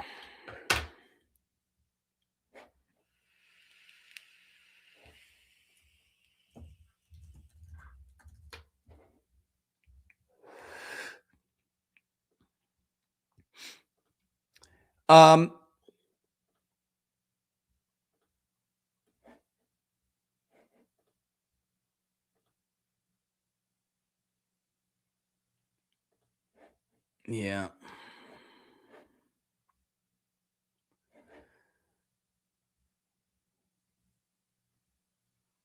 Yeah. Now there's no runoff roll in Iowa. Nope. You can do it just like this. Just like this. Adamstein has 1 county. Van Buren. But he's only netted, but still, Finster's only netted 11 votes. That's how you would look at that. You don't look at Steen versus, Lane. It doesn't matter. How much is Finstra ahead? It's 11 votes. And it's nothing. Because that's what I was thinking too. Like there could be some counties where it's not even a matter of how good Finstra does. It's how bad Lane does against others. Sherman actually won these counties. You got to be kidding me. Brad Sherman won Kasuth. You got to be joking me, dude. You have got to be joking me. That's got to be an error. That can't be right. Then why isn't the county orange? Has to be an error. Mills, Fremont's all done. I mean, that's a nice chunk right there. We'll see what Harrison does. Shelby's going for Lane. No way. I don't see how this guy catches up. This is humiliating. It's humiliating. I'm sorry. I don't mean to laugh, but I kind of can't help myself. Listen, is something that just sucks when you know that you're the better candidate in the race. You know you mean better. And, what's going against you is that you have no party support. And you know that the base, like your message is catching on more with the base. And then Trump comes in because of whatever reason and gives his endorsement of the shitty candidate in the race. It sucks because you've worked so hard, and it's like, I hate to say it, but you certainly deserve to win that race. And the only reason why Trump is getting involved is because he's doing favors and deal making and back scratching and bullshit, and it's not good for MAGA. It's not the right call for America first. And yet it'll derail you. That's what I was wondering would happen or not here to Zach Lane. And it appears, regardless, let's say Andy Fincher was to somehow pull this off, which he's not been able to get really closer than like 2,500 in the margin at this point. It's close. It looks closer than it is, though. It's just we're running out of places to get votes. He's got to do like stunningly better in somewhere, like Story or something, or Iowa's not in yet either. But oh yes, it is. Lane caught it. He got it. And Lane netted 169 technically votes out of Iowa County. Okay, well, that's the end of that potential. Like, there has to be somewhere that is representative of some other demographics where you're like, all right, he'll do better. It looks like he's going to get shut out from one side of the media market to the other. And that is just, that's not typical when Trump comes down on you.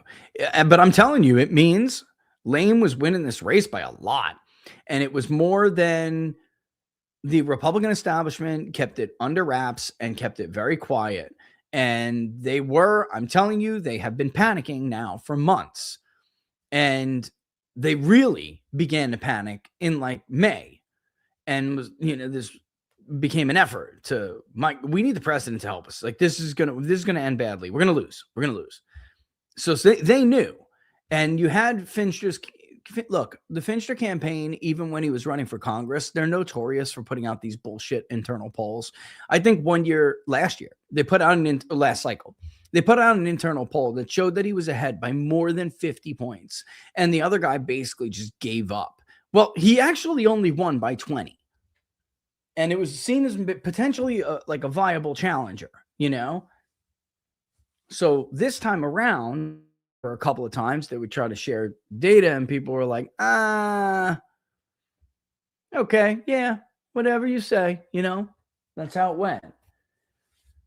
And for them to be starting to panic and they're not out there pushing that kind of stuff. And instead, they're trying to get a meeting with the president or get a hold of the president. Like, look, and the president's reaction, rightfully, she was like, well, okay, well, where you been, man? Like, where the fuck you been?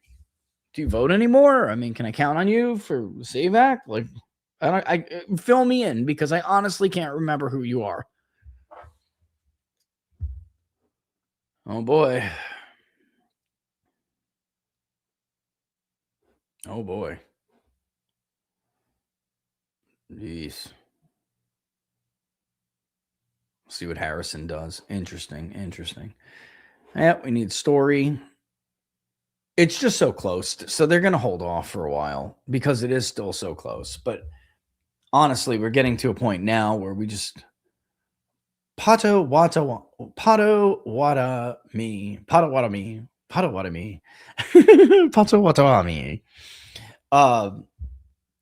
That's got to be wrong, man. But we'll see. Just because Shelby is, well, maybe not. Could be the northern parts, the county. Just overcame the southern. That's almost assured what happened. But you might notice, okay, let me put it like this. You might notice like Lane has some dark colored tiles in multiple regions of the state. Does that make sense? There are technically for Fincher too, that's true. Southwest, he's got one in Lee, right? And then, small Chickasaw. It's actually smaller, it's netting him 102 votes. But I don't know, man. It's a lot of light ass pink tiles. Come on, Lion, by the way. Let's get Sioux Falls in here, please. Everyone's waiting on that and Story. That's what everyone's waiting on, that and Story. Can we please hurry up? We're now to 3,000 votes, 3,001 vote. So it's not just, 1.8. You can't really look at it like that anymore. We're at almost 80% estimated in. You got to start winning some margins. You got to have a surprise. Again, what kind of surprise? Like, I don't know, Story goes for Fincher, which if you can see the entire Des Moines media market there, Zach Lane is crushing it.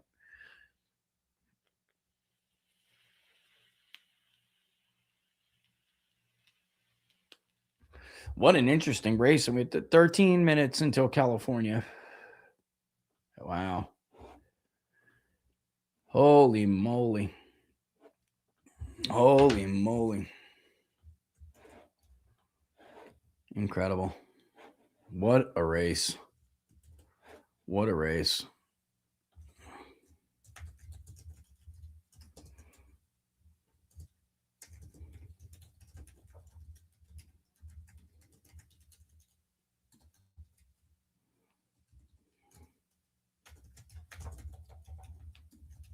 Randy's probably sitting around right now. What the happened? Well, I mean, I could tell you if you want, Randy. Like, all right, there we go. There's some more votes coming in. I mean, and it would tighten it too until like if Story comes in big for Lane, it will stretch out again and it'll just be kind of a moot point. We'll see. I mean, you're sitting there right now and you're like, I could make this up with that one, with the rest of what's in that county. I mean, technically, I just am really suspect of that. There's been, in case you guys didn't notice, there's been some pretty big reporting errors that were corrected.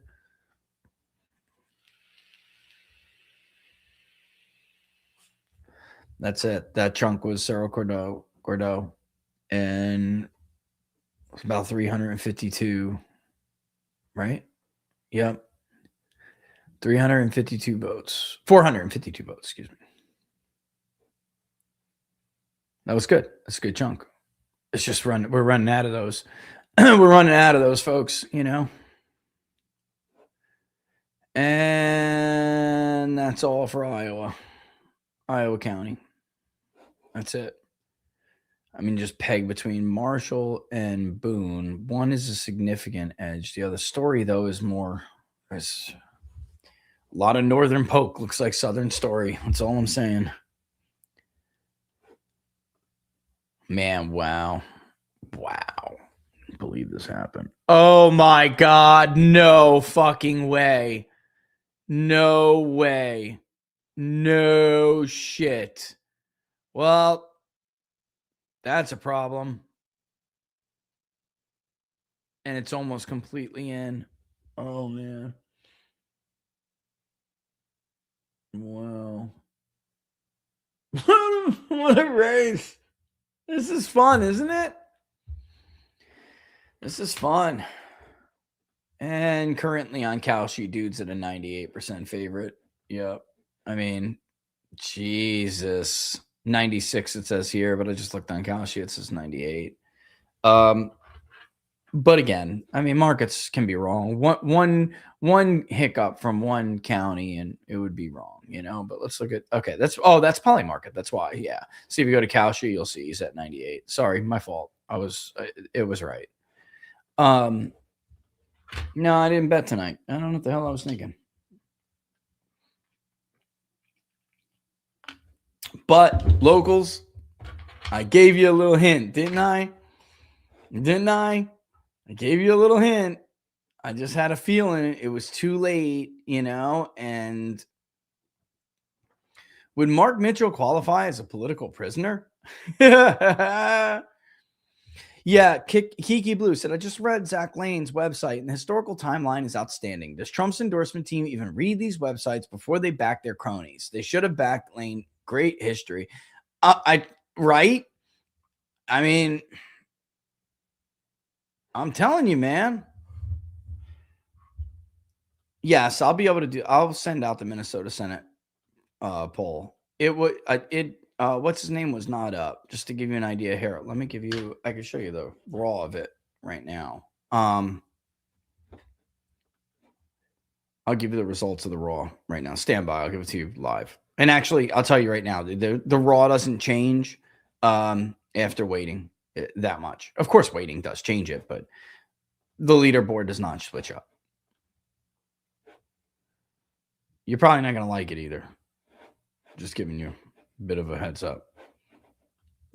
Who the hell's logged in on my thing? It says someone's logged in. What the hell? All right, 1,236 results. It was. And by the way, we did the general electorate too, and The recalled vote's almost perfect. Lindell leading. There it is. All right. Tafoya was ahead. Quite a bit. Tafoya's ahead by about 15 points. And, I don't know if much has changed since then, but yeah. There was a lot of undecided. About a third still was undecided. But Michelle Tafoya was up. Rice White was second.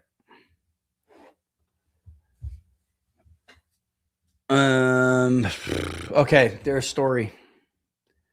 That's not as much for Lane as he might have hoped for or wanted, but it's enough. I mean, as of right now, it will be enough. It could be a little bit closer, because you wanted definitely more than that. And look, Marion came in.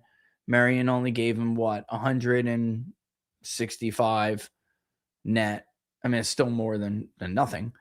Finstra got Ringgold. It's just, man, these are, the indicator was very close. I don't know. I'm trying to be fair to Finstra here and find a path for him. It's just, it's getting tough. Cedar going was a problem. Scott is a big county, and with Cedar going, and look, Finstra was ahead by what? Less than 200 votes in Clinton. Muscatine went back and forth like 8 times. I don't even know what to believe anymore, but let's call it 60 votes for Finstra.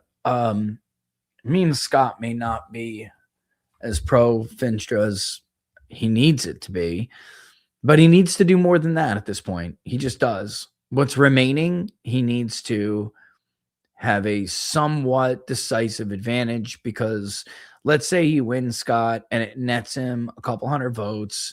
What's outstanding needs to be so much, because there still is more Lane vote out there, and it needs to be so much more deciding that, I mean, guys, we're only at, let me count. Oh, and Sioux City, right? There's Lion and Scott. So now that we got Story, oh shit, O'Brien went to Lane. Oh my God, that's bad. Because he's like boxing him in. Osceola wasn't even that pro Finstra. 5 points, and then Sue is 6, 7 points. Let's be fair. Let's be nice. But below in Plymouth, it went for Lane. Next to east of that, O'Brien, it went for Lane. So like, and Clay only went for Finstra by like 7 votes. So, I mean, don't get me wrong. There's like concentrated evangelical pockets there. They will vote with Trump. The question is by how much. And I maintain that there's something wrong with this fucking margin. I'm sorry. That's just weird to me. Which is why I want to see Harrison, because it can help to off. Let's say, this is true, and he netted 300 votes. That was early vote, and it's not going to be the same. It could be he could clobber Lane there, and that would erase like almost half of his edge. But there's more Lane vote out, so it's like he has to do even better than that. He really does. It's getting really tough. This is a hell of a race. Really hell of a race. 5 minutes till polls close.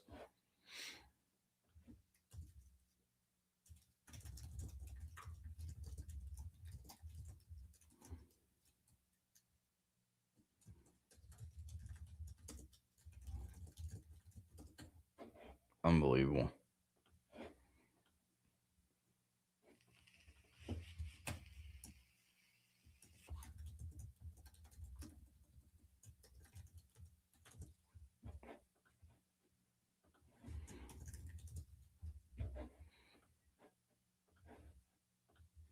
Sorry, I'm just teeing up my things, because I think at some point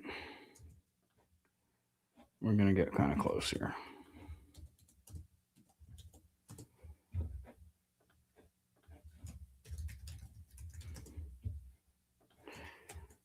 Man, this was like once in a while.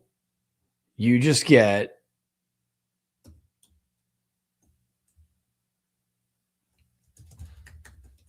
caught with your pants down.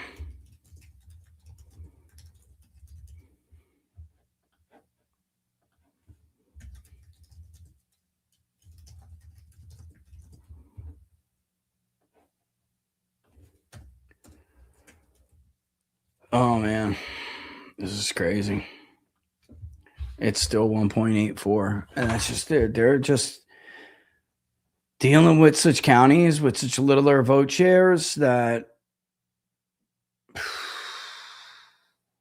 And again, if I was Lane, I would have liked to perform a little closer to Benton and Lynn than I did.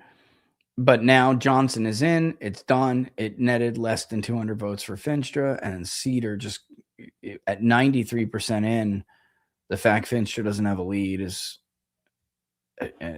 ouch. And then like O'Brien, he just netted as much as like one of these chunkins in Omaha, the burbs. Let's see. Mills is done. Okay, what was that? I think we missed something. Winnebago. 95% in, went to Lane, 41.1 to 39.2, netting him about 32 votes. Oh my God. Holy crap, yo. And something else just chunked in too. I didn't see it, but I saw the vote share change, and I saw the lead go from 1.81 to 1.84. So what am I missing here? Nope, wasn't Cedar. What was that? Son of a gun, I missed it. I'm usually very good at seeing it. Monona. Maybe it was that. Oh, it was Harrison. And it went for Lane. Netting him 32 votes. 43.1 to 41.1. Oh, my God. Just to catch a sitting congressman who's Trump endorsed with his pants down like this is just wow. Question is, will we surpass the 22 primary turnout? Let's go to real quick. I just want to see something, guys. Looking at about 182,000 counted there so far. Okay. Thank God. Because it would have just been totally humiliating. It's still humiliating because it's so damn close. This is ridiculous. Republicans, they're just not voting. I mean, it's not comparably to what Democrats are doing. And what Democrats are doing is really amazing. I'm about to go to the New York Times real quick and just see something. I don't believe this for a second. I just don't.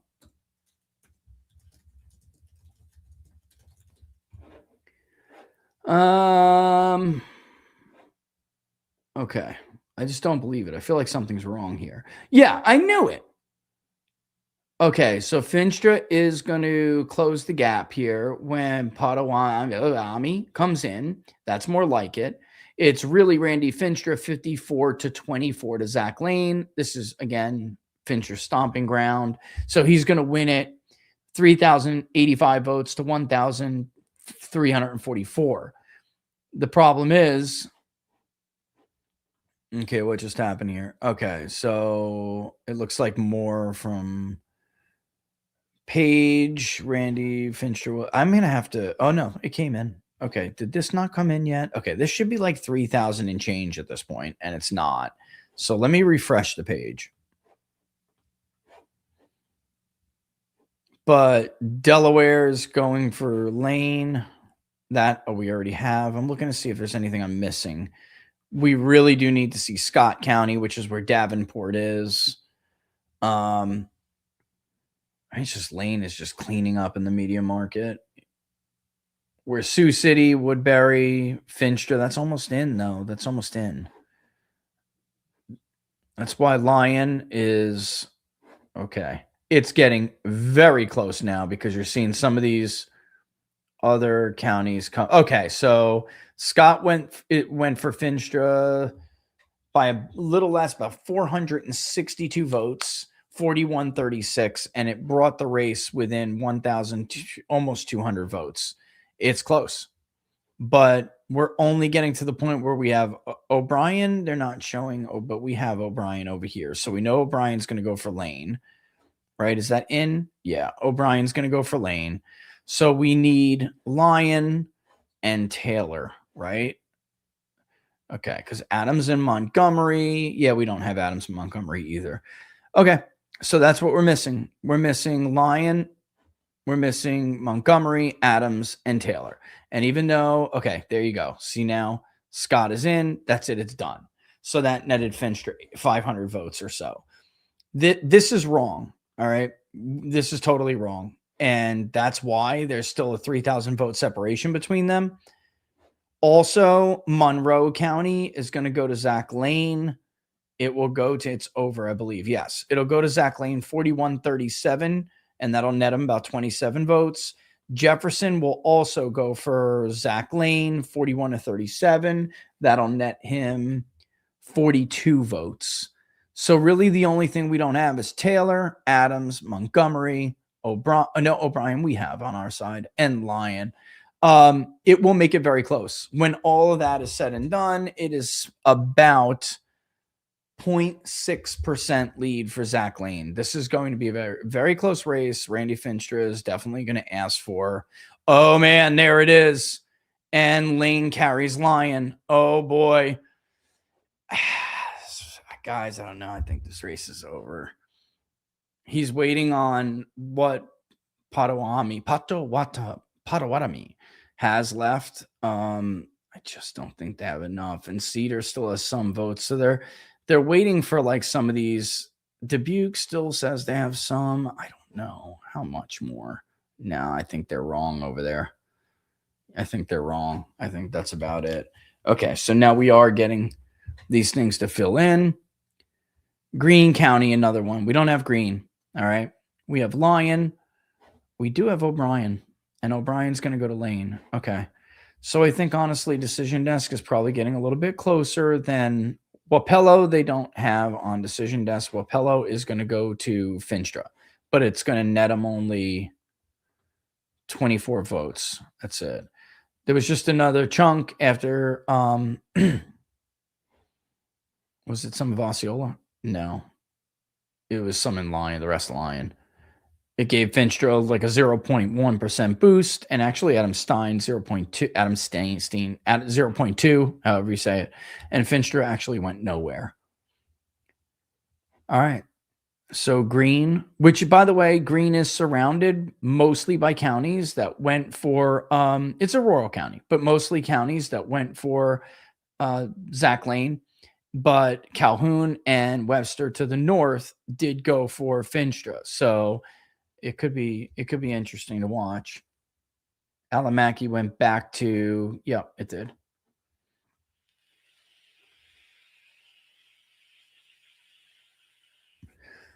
I don't know, guys. I mean, it looks close on paper, but I just did some quick math, and it's like almost 1,000. It's 1,390 with O'Brien, right? Did you get O'Brien? Yeah, 1,390 votes almost. No, it's more up again now. It's up again. I don't know what came in, but something just changed.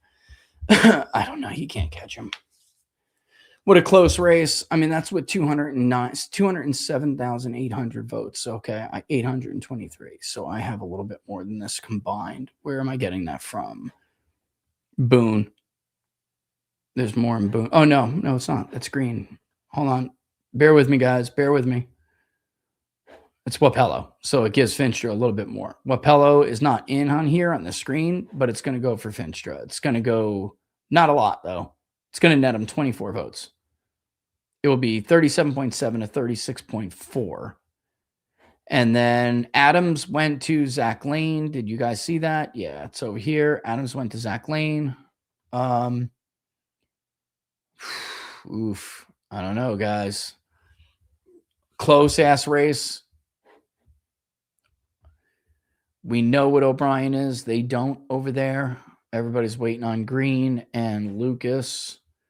Surrounded, though. Lucas is surrounded by lane areas. It would be... Oof. Wow, Finster, you fucking bombed this, bro. You fucking bombed it. All right. Let me just go in. I can come back, guys. Let me just see... Governor, we got Becerra's ahead for governor. I know you guys want to see the mayoral race too. There's almost nothing here. Hilton is in second. Steve Hilton. This is nothing though. This is just a Solano outside of Sacramento. Napa. Hilton's winning. Yeah. I'm telling you, you got to wait for the entire Los Angeles area to start filling out before you can really. There's so many votes there. Just so many votes. Nothing's out of Los Angeles yet. We'll go back there in a second, okay? Just looking to see what else I can do. Nothing. All right, let's go back. Ooh, looks like it closed a little bit. It's still, man, it's still a lot of votes that you got to try to catch, and I just don't see it. Green, we'll wait around for that. The fact Adams kind of, you can see it's starting to get further and further, much, more and more. The western you get, the farther southwest you get, the more Finstra it gets. So that could bode well for him and Taylor and Montgomery. But what Pello should have filled in by now, that will go for, like I said, for Finstra. Lucas is probably not going to go well for Finstra. Yeah, Taylor went for Finstra. Not a lot. 5 votes. It netted him 39.3 to 38.4. That leaves Montgomery, guys. Oh, you saw it. It filled in as I was here. There it is. 5 votes, literally. Someone's going to ask for a recount here. Waste money. Waste time. Because I just don't see how you're going to make this up. It's not like it's close, but vote-wise for Iowa, there has to be some kind of major mistake to make up, 1,600 votes. Like that's a lot, guys. That's a lot. And there is still votes out. There is still some out. I don't think there's enough for Randy Finstra to win this. I don't.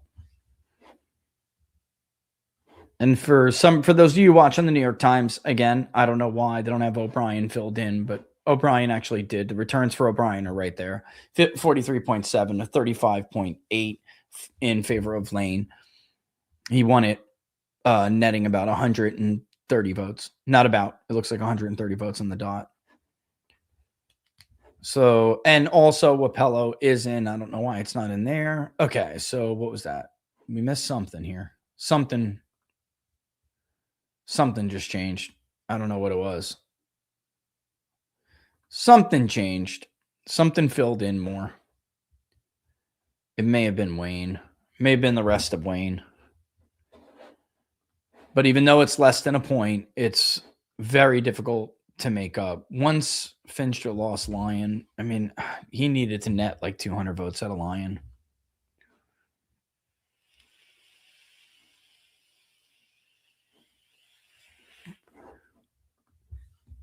I guess looking at it, it's not that surprising that Wapello went for Finstra. It was very close.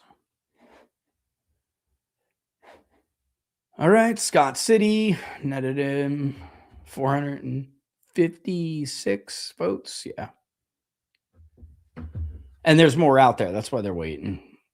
But I don't know. They said that. I don't think there's that much, man. Now, we can look at the estimated remaining here. Let me look at Scott, for instance. No, there's not. The New York Times does this a lot. I see what you're looking at, but the New York Times does it a lot. They overestimate what's left. They do. Quite a bit. Sometimes, don't get me wrong, sometimes Decision Desk farts big time, but Lucas come in? No. So we're waiting on Lucas. We're waiting on Green. And we're waiting on Montgomery. And no, that's right. We got O'Brien. That's it. So we're waiting on Green, Montgomery, Lucas, and that's it. Because Wapello is in. Okay, so Green, Montgomery, and Lucas. Lapello is done. I don't know why it's not showing it, but it is. It is 24 vote net for Finstra. It's not enough. 37.7 to 36.4. Exact Lane's got this. Close race, but I think he's got it. Unless there's some major mistake somewhere. It's done. All right, let's go back to California real quick. Actually, I do need another X tab. Give me 1 second, guys. Give me 1 second. A hell of a race. Ken Calvert is in a very close race with Young Kim in California's House 40 primary. Wow. And I know I'm just sitting here. Hold on. California House 40. Look at this. Look at that. We'll see what happens in Riverside, but Calvert's actually leading in orange. I'm actually surprised it can. I mean, so guys know how it is. It's a jungle primary. I'm actually surprised they're that close, and I'm also a little bit surprised that Trump didn't get involved with this race. All right. Just looking to see if we got anything else in here. Why am I okay? No, I thought I had a brain fart for a second. Okay. What else? Let's see what else is going on. Let's look at the governor. Hilton's ahead, but that's how things come in. Fresno, Madera, these are Republican areas in the Central Valley now. Merced is kind of Republican, Stanislaus. I mean, Republicans have been underperforming Trump in these areas badly. And this is like Madera. There you go. There's Inyo. Hilton's up 4.92. Amador, not surprised. Where is Chad Bianco? All the way down there. No shit. So with Chad Bianco's vote share, Republicans still lose. I'm just kidding. I mean, this is true though. The minute look at the candidates on this ballot. This is why polling California is a pain in the ass, because we do real ballots, guys. Like, I mean, I don't like to throw people off ballots like that. I don't. We got some of San Mateo, Santa Clara, and Javier Becerra is ahead, 29. Steyer, third. Laurel, be pleased to hear that Steyer is probably going to get boxed out. She can't stand the guy. Look at Orange County, man. Once upon a time, a Republican bastion. No mo. Chad Bianco takes Lassen. Oh, that's now this is where you can get a little hairy, guys. Because, I mean, I'm thinking they're probably going to not wait that long on that one, but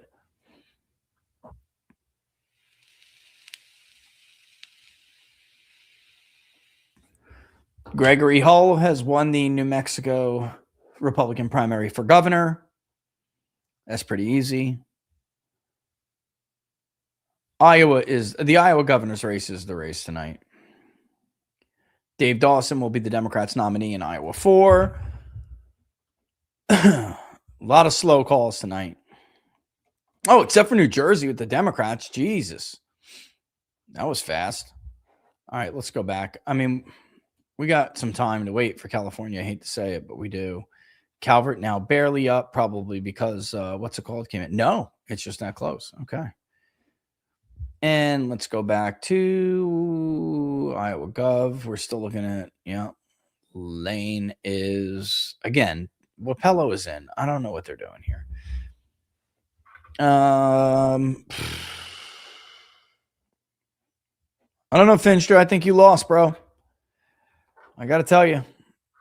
I think you lost, bro. I'm going to open another thing so I can move around. I just want to keep an eye on that. That is like a textbook example, ladies and gentlemen, of thinking you're entitled to something and sitting on your ass, and that's it, Oh, Walls did take Johnson, Cedar, and Louisa. Still waiting on Green there, Montgomery there, Lucas there. And I don't know why Decision Desk does not have Wapello. I don't understand. Okay. Okay. Just Lucas then. Nope, still Montgomery. It's just extra vote share coming in. Yeah. Lynn. Why did Lynn have? Well, I guess they did have some more. It's like Shelby's done now. This is crazy. What a crazy race. What a crazy race. At some point, they're going to wind up calling this, though. So, I mean, I don't know. They're going to hold on? I don't think so. All right. Let's go back. LA mayor. Nothing yet. I thought I just saw results. I know the mayoral race is important, you guys. No, I guess we didn't, right? So when we get some California governor, see what I mean? Hilton, definitely, if he stays in the top 2, he'll be second, because that's it. There's just so much vote, guys. In Los Angeles is so much vote there. It's disgusting.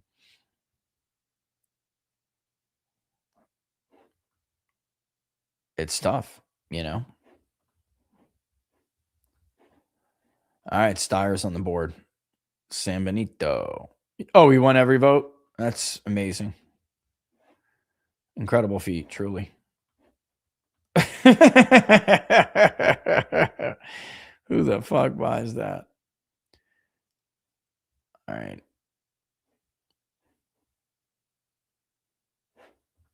I don't know. I think at some point, guys, I know you give the incumbent, not incumbent, but I understand you give the sitting congressman their due, but the problem is that there's just not enough votes remaining. I mean, can I see how much? What do we think is remaining? There's 416 votes in Cass. Right now, Finster's winning at 9.4. 78 votes in Adams. Lane is winning it by 11. Finster's by less than a point is winning Taylor. And there's 114 votes remaining. Woodbury is where Finster has the biggest margin, probably of what's left. 138 is left. He's winning it by 15 points. All right, looks like we just lost some more of that vote. So something just got reported. Montgomery, which is even. There's 773 left. There is votes still in. Oh, no, Wapella's done. It's done. I'm telling you. And Green, 709. We don't know what's remaining. Cedar, Lane is ahead now in Cedar. Oh, yeah, that's right. He was. And there's votes still outstanding there. I know I'm letting California sit and marinate because it looks like it's getting close. Oh, no, that's Orange County. I'm waiting for LA vote to come in so we can look at the mayoral race. But in the meantime, 74 votes left in Mitchell, where, there goes some more. They're pulling what's remaining off the board. We're starting to get an idea of what's outstanding better. And Winnebago, where Finch just winning by 14 points, Becerra just took the lead. That's because there you go. And Steyer's in second. See, I actually thought Villagrosa would be a pain in their ass in Los Angeles. That's a lot of vote. All right, let's go take a look. With 42% in, let's go take a look at the mayoral. Nothing? How could there be nothing? Oh, there we go. Karen Bass, 38. Spencer Pratt, 29.5. Ooh. But then, I mean, look. There's the top two Democrats. You got Karen Bass, who's the incumbent. Nithya Raman is the runner-up that was in all the Twitter fights with Pratt and his team, a lot of them. And, you just add together their votes, guys, and it's such a daunting task, That's why, look, this is a big part of why I say, like, a return to republicanism, like Bushism, is a disaster for Republicans. They lose all of their urban support. They go back to the 20s. It's like, Trump 35% in Wayne County, Mitt Romney in the fucking 20s, like Mitt Romney, 32% in Allegheny, if he's lucky, 30%, roughly. Donald Trump, 42. Mitt Romney, 9% in Philadelphia. Donald Trump, 13 to 18. I mean, it matters. It's a lot. That's a lot of vote. And Republicans, the Rhino, they just gave up on that shit.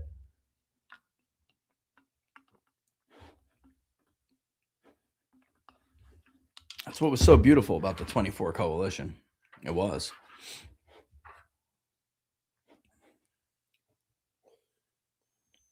Pratt made a hell of a race, though, huh?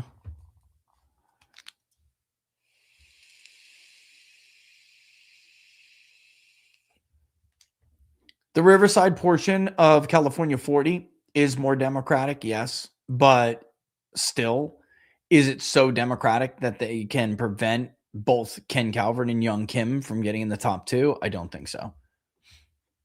That'll be a tough race, too, in the fall. Very tough. I know it's like Republicans could lose every damn seat in California, dude. You think I'm kidding? I'm not. Toby Dyden or Doden, whatever. That will be your next gubernatorial candidate from South Dakota, ladies and gentlemen. And again, I'm not talking about whether some of these people are nice or not. I'm just saying that there's just some real dull shit, man. Trump has thoroughly establishmentified this fucking party, without a doubt. All right, let's re-up on the API, please. There's no way these can't. There still are. Those 3 counties are still out. Woodbury's in. That's Randy's best, and there's just not anything left. Scott is in. That's it. I told you. They updated it. They were wrong. Decision Desk was right. That's it. Which leaves Finch just shy, more than 1,600 votes. I just don't see where the fuck he gets it. And have they given Wapello to him yet? They haven't. I just don't see where on earth he's going to get this. I just don't see it. I really don't, guys. I think this race is over. I'll be nice and we'll wait, but let's go look at the California gubernatorial election. Becerra plus 1.5. Okay. Yeah, I mean, Steyer's hurting him in some of these Democratic areas. Steyer's hurting Becerra. But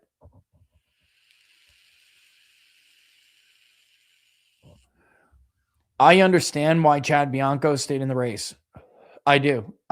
It's like, you know, who the hell are you, dude? You were like a TV guy on Fox News. Like, who gives a shit? And you got an accent. It's not even American. Like, I get it. I get the argument of Bianco's supporters. Like, why? Why do we have to give up? Why? Because Donald Trump said so? Like, I get it. I really get it. There's a lot of people who are over the shit, contrary to the media narrative you've been hearing for so long, guys. It's not everywhere. And if Bianco is going to be public enemy number 1 in Republican circles if Tom Steyer is somehow able to pull ahead of Steve Hilton, which I'm still very, there's a lot of vote in Los Angeles, but Hilton is not that far from Steyer. It's like Becerra doing so well in Los Angeles is a problem. I'm curious how Villagrosa is doing in LA. Let's there it is. You don't open up and show me? That sucks. Okay. Obviously, Villagrosa was Mayor Villagrosa in Los Angeles. His kind of home base appeal was helping us dramatically in 18. Again, it doesn't matter anyway. Trump killed us, along with the chance to generate base turnout. Watch that thing, man. Travis had that. He had it. Not only did he have it, but because Democrats were splitting their vote, Travis was going to end in first place. And then Trump's endorsement in favor of John Cox, the most pathetic, uninspiring candidate ever, just fucking killed everything, man. It just killed everything. And watched the guy crater over 72 hours in a tracking pole. It was so sad. Especially because like the atmosphere was so jubilant. Like, holy shit. We're actually, because they called him the little Trump. And, he wore it as a badge of honor. He was definitely the Trumpier Florida. They called him the Trump of California, or California's Trump. He was hardcore on immigration. He was the candidate. He was. And, well, you know the rest. And Trump came in and stepped all over it. It looks like Iowa's basically done. These counties just don't want to answer anybody. Greene, Montgomery, and Lucas County. They're just issues, and it could be a bit. The thing that's saving Steve Hilton right now is that Steyer and Hilton, like, Steyer is not performing that much better than Hilton in Los Angeles. And in fact, if you look around, like even in the parts closer to the Bay Area, Yeah, it's 3,000 votes, though. I mean, you really got to. Alameda. That's the one place. Not shocked. But even in San Mateo, heavily Democrat, obviously. Heavily, they're just splitting their vote too much. If Eric Swalwell was still in this race, Democrats are going to have a huge problem, which is why they had to murk him. That's why they had to get him out. They had to get him out. All right, let's go to the California. Let's go to the LA mayor race. Did they call this? Ooh, she's at 38. Pratt at 38. I know there's some people concerned about their polling in this race. It's a mayoral race. Don't, be too hard on yourself. What's that company? PRRI or something? Looks like they did pretty good, actually. Jesus, 11:30. So much for that, right? Ha! And I'm not even going to get to call. It doesn't look like we're going to be able to call either one of these races, which is just ass.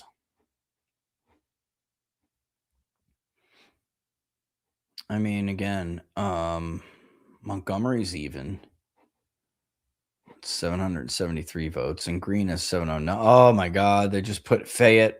Actually said no. We got about 79 votes remaining. Lean is winning Fayette, but by barely. Cedar's got 104. Same situation there. Jefferson's got 190 left. Oh man.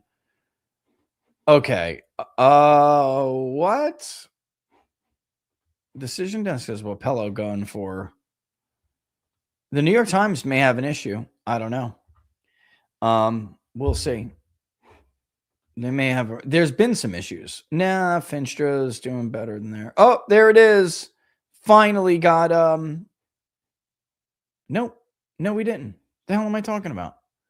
They just finally got O'Brien, I guess. I just don't see where he's coming up with this. It's still 1,600 votes. Like, there's no way he's coming up with this. I get being nice, and I get being,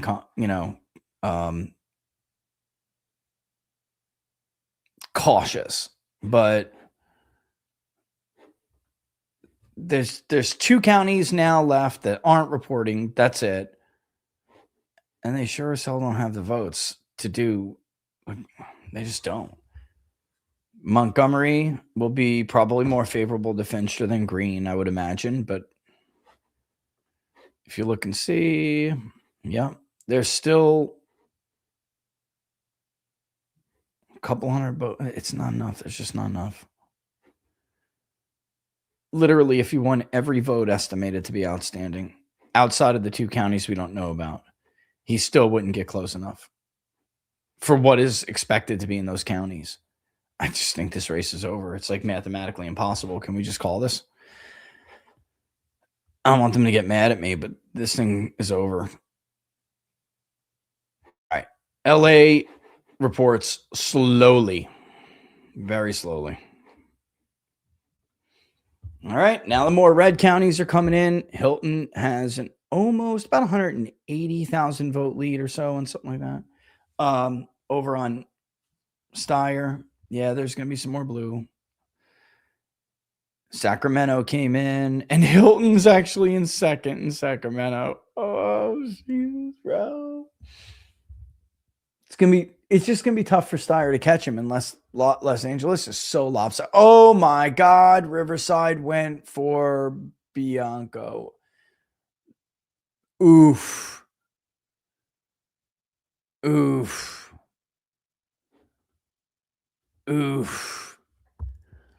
I like the guy, and if something happens here and he's blamed for Republicans not getting in the top 2, he's going to be hated, boy. And I just don't think that's fair. I don't.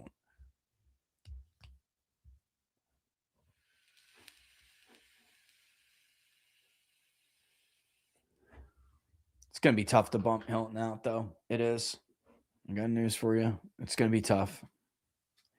And even we'll see what's left in Los Angeles, but even like, if the early vote looks significantly different than the election day vote, Becerra's going to be trying to hold on himself. I mean, they're just splitting so much of the vote.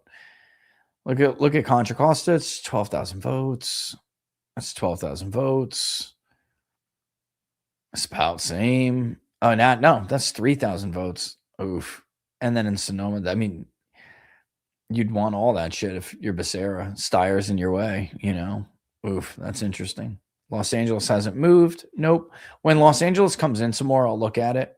But I am curious about this Calvert Young Kim race. Calvert is now ahead pretty significantly. That Riverside came in. Oh, shit. So much for Riverside being, well, what are we at? Yeah, about half the same amount. Wow. What happened there? That's supposed to be more democratic. We'll see how the rest of the vote comes in, but wow.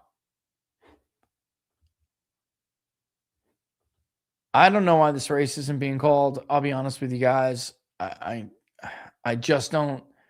There was just another chunk in Iowa, and it looks like it shaved like another 0.2 off of Finstra. Madison went for Zach Lane. All right, Calvert has won. They called it for Ken Calvert. All right, Ken Calvert advances. Let's go ahead and take that. Race call, Ken Calvert advances. There we go. Woo.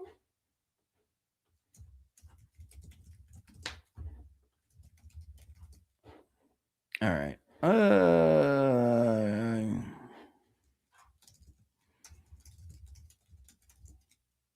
What a interesting race. I guess they're going to give her the benefit. She's 4 points behind. I like King Calvert better than I like Young Kim. 100%. Not even close. He's, I don't know, he's like more legit, you know?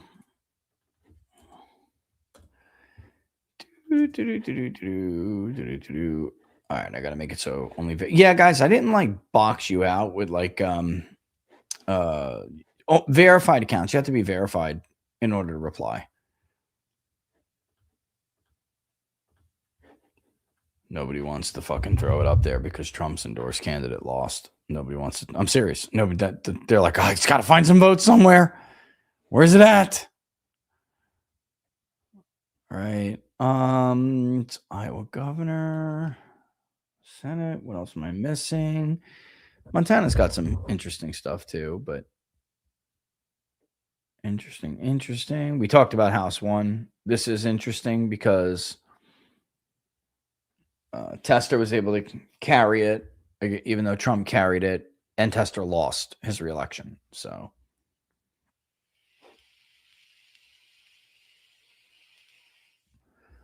Jack Lee at large, way ahead, of course, rounds. There we go. South Dakota governor, that's over. Okay. So that's it then. There's only 2 counties not reporting now in Iowa. That's Greene and Montgomery. Strangely, I don't know. There's some like up in the air stuff. There, it's been fixed now. Okay. Yeah, like I said, Finstra netted 24 votes in Wapello. I don't know why that originally came in like that, but it did. I think at some point they're going to have to just go ahead and call that. They'll battle it out. Young Kim and Kim Varrett will battle it out. I thought she'd do better. I really thought Esther would do better over there. Apparently not. And there's 5 more candidates. You can see the Dem vote share lined up here. Republicans are at 50. The top 2 Republicans are at 55, a little over 56, we'll call it. Just about 56%. So tough. That's tough. We'll see. California can change dramatically with what is counted when. That's why I'm waiting. But that's interesting because Becerra's about to lose his lead to Hilton. Oh, so close, dude. Katie Porter's humiliated. Correct. Katie Porter has been totally humiliated. All right, I got a big race call here. Zach has won this race. Major race call. Zach has won this race. Finally. Let's go there, guys, real quick. Zach Lane has won. It's over. Trump has fucking lost. And we'll see how many people want to actually bring it up. It was front and center in my tweet. Major race call. Businessman Zach Lane has defeated sitting congressman and Trump endorsed Randy Fincher in the Republican primary for governor in Iowa. Talk about a bit of a humiliation, an embarrassment. Fincher has blown a race that was widely believed. Oh my God, Steen won green, but it still netted Lane 6 votes. There's just nowhere else. It doesn't matter if Fincher carries Montgomery, guys. He's almost 2,000 votes behind. It is what it is.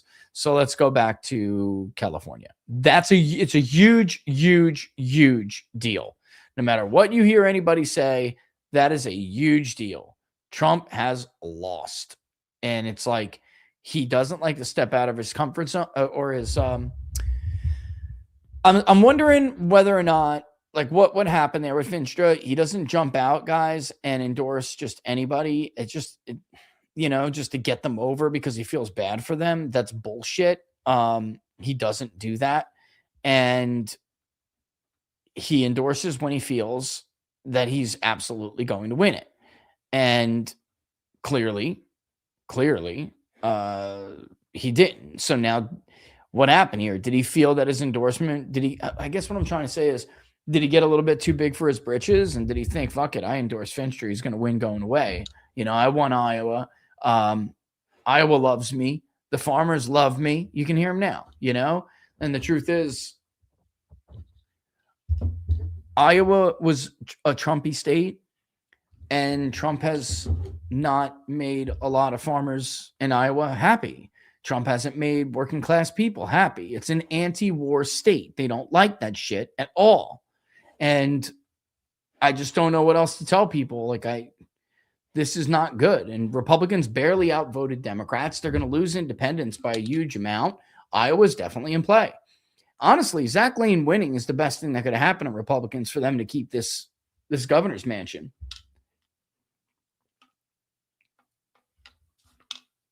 And you watch, the Republican Governor Association won't help him. There'll be little bitches like the National Republican Senatorial Committee is going to do to Ken Paxton. You watch. Obviously, with some more election day vote coming in Los Angeles, which is really just drop off. Nobody really election day votes. It is, but it's not. Like, most of it's obviously mail. And there'll be a lot of carried balloting and stuff, which no Republican has any infrastructure of doing. So, yeah, that's a problem. But the fact that the two top Democrats are only at 56% in Los Angeles is, Becerra's lead is down to 0.16, about 6,000 votes. Most of the big blue areas are in.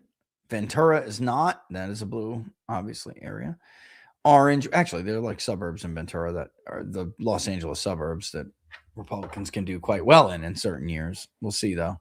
We'll see how maybe someone like a Hilton could, honestly, but 0.18 lead. That's it.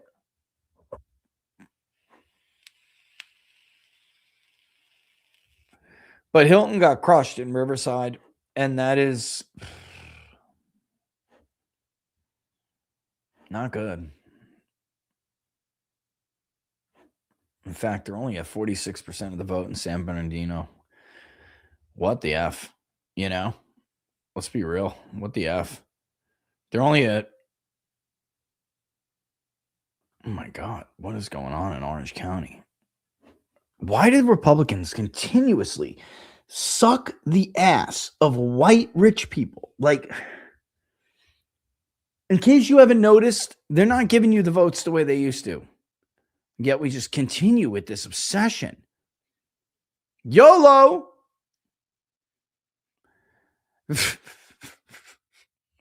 Let's see what happens in San Joaquin. It's going to go Democratic slightly, but we'll see. El Dorado. Mariposa. Nice there. Very, very nice. Madera came out. Surprise. Well, maybe for Trump. They did that for Trump. Merced is going. Jesus. David, are you looking at the vote of Merced? You didn't vote, did you, USOB? Look, David, they're under 50% in Stanislaus. Somebody shoot me. Don't take that literally, you psychopath fuckers. All right, Fresno. It doesn't look good, David. Honestly, the Valley's not looking as good as I wanted it to. San Luis Obispo. That kind of sucks, man. I had high hopes for that area, you know? Really did. By the way, you may notice that the Hispanic working class counties are redder than the white counties. I would just like to point out, for the record, please, for the record, that the Central Valley working class Hispanic counties are redder. Thank you. Thank you. Twitter's going to love that.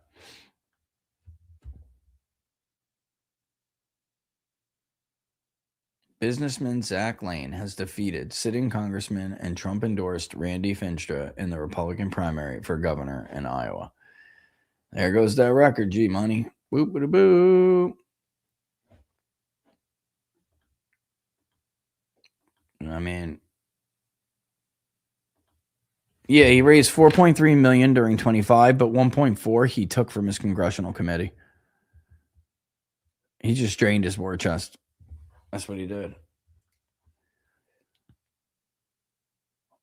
He just assumed nobody would come out and match him in, but then, Finstra beat Steve King for his district. You remember Steve King? All right. And so Steve King, who's still very liked in that area of Iowa, endorsed Lane in April. And he said he has fantastic ideas and also the resources to fight Randy Finstra. Finstra trailed Lane in fundraising from January to at least mid-May. That's the latest campaign finance disclosure, which covered the period from May 15th to 26. It showed that Finstra raised just $38,566.44 from 22 individuals. But despite getting some of those big checks from several establishment figures, including the CEO of the Republican Main Street Partnership and the owners of trucking company, a huge pork production business, a rural real estate firm, he had less than $150,000 in the bank going into the last week of the campaign. Meanwhile, Lane was flush. Why? He was like, you need another $500,000? On May 22nd, wrote himself a $500,000 check. Oh, Zach Lane, ladies and gentlemen. Zach Lane. I'm sorry. I think that shit is funny. I don't like people who sit on their ass and think they're entitled to shit. I don't like it at all, I can't check my DMs on X, guys. I can't remember my passcode. So I see a bunch of DMs, but I can't actually check it. And I got to go onto my app and deal with it on my phone, but I really didn't have time before this started, so I left it. Damn, I know. Yo, we have a Rumble chat that wants to be read. It goes, let me clear my voice and make sure I get this correctly. Fuck Randy from this Lane voter in Des Moines. I'm sorry. Oh, Lane was endorsed by TPUSA. Was that right? Yeah. Well, there you go. It's a wrap now. We can come back and check the map in a second. I just really want to know if Steve Hilton's going to take the lead here. We got a couple red counties that could report right now and put him in the lead. The problem is, look at that. With the election day vote trickling in, Hilton takes second place in Los Angeles. Look at that. This is a problem, though. Look at Republicans splitting their shit in Imperial and Riverside. Man, Hilton got fucking smashed in Riverside. San Bernardino. Some of these places used to be such beautiful places. I don't know if you guys know that, but they used to be gorgeous. Tom Steyer's in deep shit. Spent a ton of money again, and he's in deep shit. Yes, Los Angeles has a lot of votes left. It's just he's in third place. So, I mean, that's an opportunity for Javier Becerra to hold on to his lead. That's what it is. There's still a lot of it's like Los Angeles is never ending fucking pit of votes. It's just so tough. You keep leaning on those Orange County folks, and you don't step out to go get the Trump coalition vote. You know, California's been shifting to the right repeatedly now, guys, for years. It's doing it organically by, you know, the Trump America First message. But now Trump has gone off the rails on that message. Let's just be real. We have to be objective. He's gone off the rails. You may like it because you're a Trumper. Good for fucking you. But the people who elected Donald Trump were not like Trump. I don't want to use the cultist word, but like whatever Trump says is gold, is gospel. That's not who elected Donald Trump. The people who elected him were the people who really did believe the America First message. And now they're like, I'm out. Big fat fart. The Associated Press has not called it. I don't care. The race is over. Iowa is over. Zach Lane has beaten Randy Finstra. That shit is done. Randy, you lost. You lost, bro. Unless you decide to find 2,500 ballots in the trunk of your car. Do you intend to do that, Randy? It's over. Doesn't matter what Montgomery does. It just doesn't. Let's see if there's any estimated vote remaining in any of these counties. What am I doing? I don't have to do that. That's what the maps are for. Winnebago has about 272 votes. Finstra's winning that county by 14 points. Doesn't mean he's going to win that 217 votes like that. It doesn't matter anyway. Wapello has 40 votes, and Finstra's only ahead by 1.2. That leaves what we believe to be just under 800 votes in Montgomery. It's not enough. The race is over. The Associated Press should just call it now, because when they don't do Steve Hilton takes first place. When they don't do that shit, it just makes people feel, you know, like something's up. You know what I mean? Like just fucking call it, dude. The votes are counted. Hilton takes first. Take your screenshots while you have a chance, because this ain't gonna last. Take your screenshots. Screenshots. Hurry up, because I want to go back to the mayoral race. Screenshots. Let's go. All right. Boom. Yeah, it's going to be tough, man. We're all rooting for Pratt. Let's face it. We're all rooting for Spencer Pratt. Let's not front around here, okay? We're all expecting... He already outperformed. Shit. He already outperformed. They're going to call those soon, too. Runner two. What's that? What do we got here? Insta. I love you, too. Nothing but love for you. Love you all.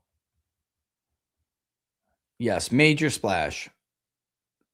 Trump's endorsed candidate for governor in the Republican primary in Iowa has lost. Steve Hilton is currently ahead by less than 3/4 of a point in the California governor's race. Tom Steyer is in third with less than 20 points. Javier Becerra is the favorite to end up first in second place currently right now, 30,000 votes behind. But as you can see, he has that alone in Los Angeles. So Hilton would have to really stretch his legs to be able to stay in first.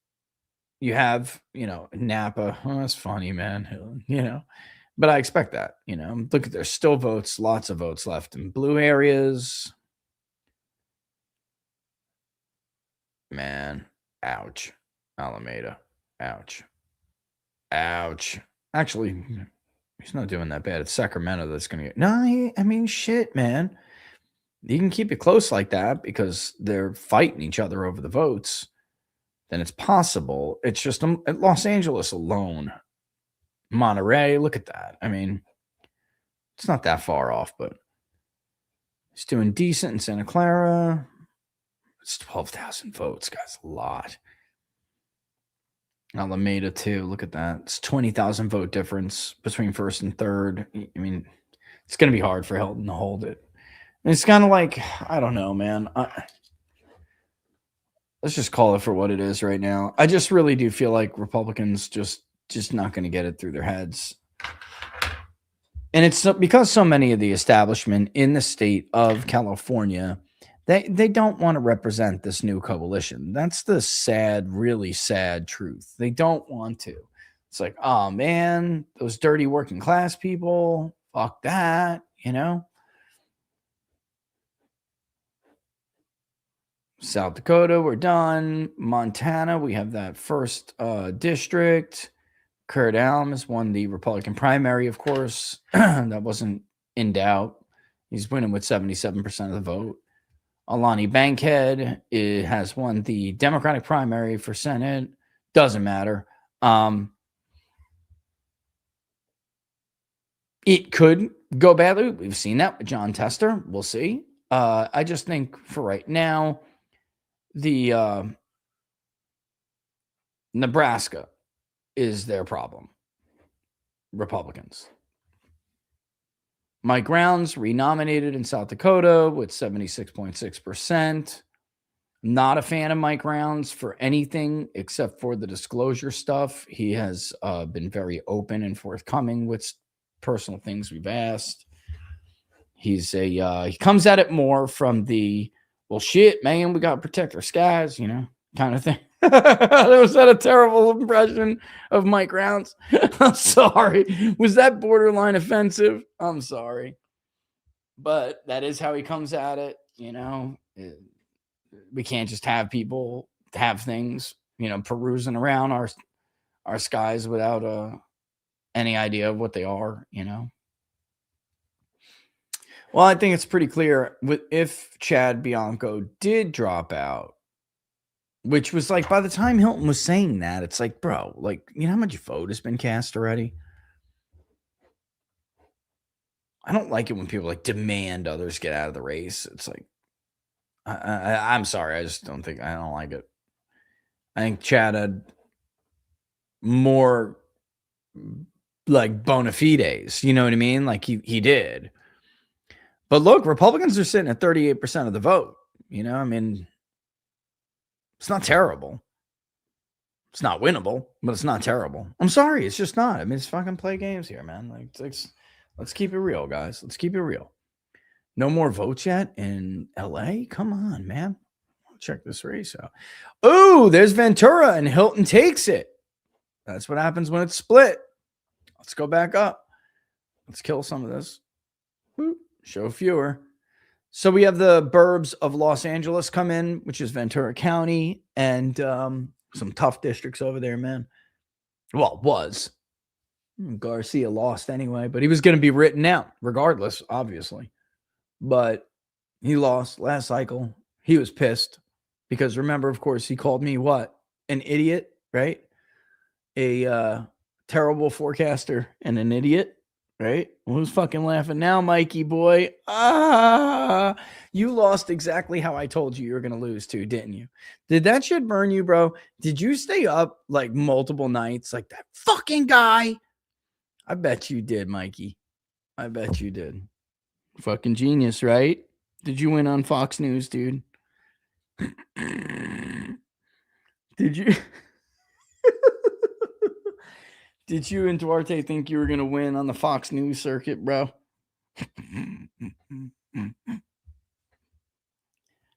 Now you see that a white guy, an old white man who's a billionaire from Queens, New York, outperformed you with Hispanics.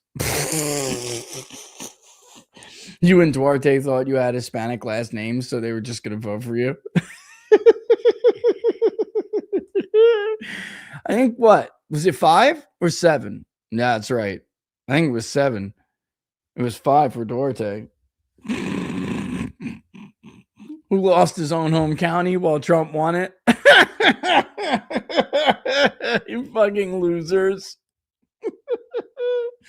Ukraine first, right? Zelensky and his fucking 8 ball first. Oh, bro. It was America first. Not Zelensky and 8 balls first. America first. You forgot.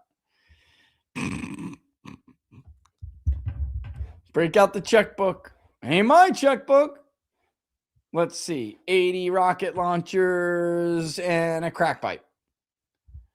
80 rocket launchers, a couple stingers, and 4 8 balls, please.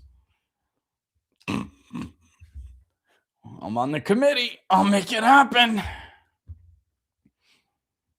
You forgot a little something about like called your constituents. About half the vote now in California. How are we doing in the mayoral? Still nothing more, right? I should have put this on here. Let me add this to my races. My watch list, my races. Yep. Oh, it is in there. California governor. Okay, so let's go ahead and put the mayoral race in there. This one's an interesting one too, but okay, so Bass, nothing really has happened here since the last time we looked. Let's go ahead and stick it in there. There we go. So at least we'll be able to see Karen Bass over there at 88%, 86 on Polymarket, 81 on Kalshi. Interesting. I mean, at this point, you just need a ton of Democrats to vote for you. Otherwise, you just can't do it. Yeah, Javier Becerra is obviously projected to finish first. Hilton will be the second primary winner, almost assuredly. But there's the primary, and then governor election. You're going to have Javier Becerra overwhelmingly the favorite. That's on Polymarket. On Kalshi, Becerra. That's funny. They have Steyer and Hilton at the same amount. I don't think that's right. Not unless you expect it to change dramatically. And then, of course, you have Kalshi reflecting what I would say is reality a lot more. There's just too many places where Steyer is running way behind in third, right? Like even when you look at Los Angeles, it's close. And Hilton's slightly ahead in second place, but it does tend to be the case that some of this LA vote will be it'll be less liberal as the vote comes in. Now, California can be weird, and then there's these late counting ballots that miraculously break the trend of every other fucking early vote that you counted in that county. And then you, of course, have the curing process, which it follows no pattern whatsoever. It's basically who has more organization to sign more ballots. But like here, for instance, that's a good one for Steyer to make up some ground. But unfortunately, like Contra Costa, there's a lot of votes there, man. Hilton's in second. He's got twice the votes almost as Steyer. I mean, he's just running way too far behind Javier Becerra. Way too far. Sacramento's another one. Look at that. I mean, so I don't see even unless Los Angeles is significantly more Becerra Steyer, which it just doesn't make sense. Hilton sitting at 23% roughly is about Los Angeles. I mean, that's in a year like this. That's what you would expect. And Ventura's still a lot of votes out there. And that's netting Hilton 13K over Steyer. Yeah, we'll see.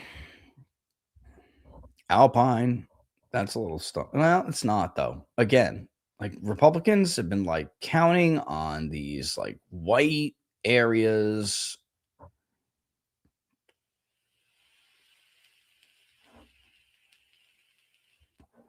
Yeah, I just point out with the exception of Shasta, which is 59%.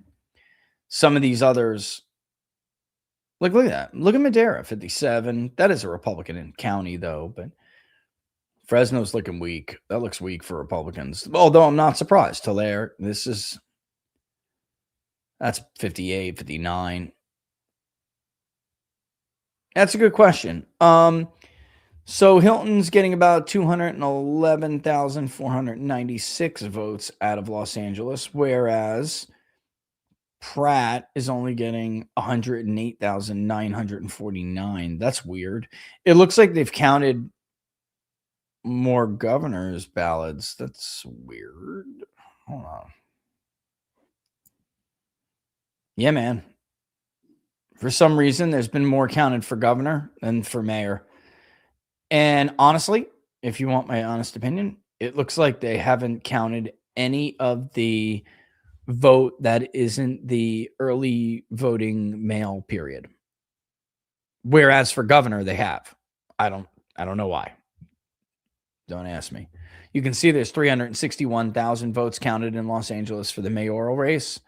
But for the gubernatorial election, there's like a lot, almost 700,000.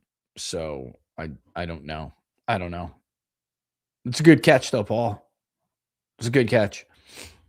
To me, it looks like they counted the open initial batch that they ran around and processed from the early vote by mail, and they have not counted any of the other batches yet. But they did for governor. They just didn't for. I know. It's fucking California, dude. Does anyone seriously believe that California's on the up and up? I'm not saying it costs Republicans races. Like, I just don't believe that. You know, the heavily urban, concentrations of populations. That's what that and Republicans' refusal to try to be like Trump and apply yourself to winning other non-traditional Republican votes. That's what's killing them in California. It's organically moving to the right. It is. But I hate to say it. I fear that might be over now, because it was America First that did it. Mitt Romney didn't. He got his ass kicked. Again, major race call. Zach Lane has defeated the Trump-endorsed Randy Finstra. Whether you like Trump or not is irrelevant, guys. Like, Randy Finstra did not deserve that endorsement. I'm just going to say it right now. And it has long pissed me off how so many people get the president's coveted endorsement and fucking shit on it and do nothing. Like, I can't believe he gave it to him. I can't believe he gave it to him this time. It must have been a bit of hubris. Like, I'm just going to endorse him and then I'm going to save him. Don't worry, I got this. Like, but very clear that Zach Lane was running away with this race. Kudos to JMC Analytics, who put out a poll that they believed at the time was against the grain, even though I can tell you that Zach Lane's polls had him either tied with Finstra or maybe a little up. Randy Finstra's polls had him up by 4 to roughly like, I think the last one I saw was like Lane was like a few points behind, but everybody was calling bullshit on it. It was like really, really rosy for him, and nobody believed it. And everybody was, there were other people who did poll him, were like, no. Fincher's sunk like a rock, because he was leading. He was, until like 2 months ago. He just fucking completely collapsed because he bombed. He didn't go to any of the debates. He didn't show up to any events. He did nothing. He just said, I deserve it because I'm a congressman. Who are you? And the voters of Iowa were like, he's serious. He had the money to self-fund, which a lot of other candidates don't. Unbelievable this is holding. And it is, because look at like Humboldt, where Steyer's winning it, which is hurting Becerra, but then Hilton's actually in second. Mendocino, same thing. Although it's very close. Steyer at 24, Hilton at 21, Becerra at 20.8, really. I mean, it's like 21 almost. Yeah, they're separated by like 38 votes. It's crazy. We're at California counts so slow, guys. We're not going to be able to stream all the way until they call it for California. But look, it's going to be Becerra Hilton. I mean, is there a way for Steyer to catch up? Yeah, technically, but it's very, very difficult at this point. He's just not doing good enough in Los Angeles, and that's where the votes would be. Find it interesting that Los Angeles is essentially split 3 ways here, And now 2/3 of it are going to be Democrat, but it's not bad for a Republican showing. It's not.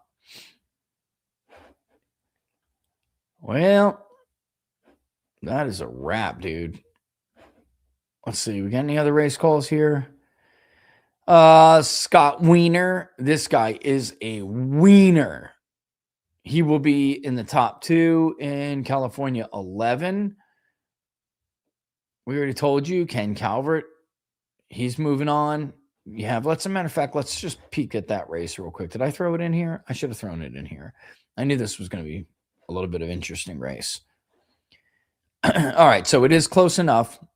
With that many votes remaining, you absolutely cannot call that for Young Kim. Young Kim will fight it out with Esther. It does still, I would say it is still more likely that it's going to be a shutout. Calvert and Young Kim will go against each other, which was honestly a kind of a good plan. It was, even though both of these people really don't like each other. And I know that Young Kim has made enemies with some of the congressmen or nominees for congressmen in the past. And in this case, they did what was, I think, smart. It's a way to hold on to a House seat that in a bad year, otherwise you would have lost. So as long as she can keep Kim Barrett, whatever, in third, it'll be a guaranteed Republican keep. This is a new map. You remember California drew the shit out of their map and really killed it. Oh, let me add this race. Watch this. My races. There we go. All right, let's go back to California mayor. Nothing more. Yeah, they're going to do this shit. Actually, there's a little bit more.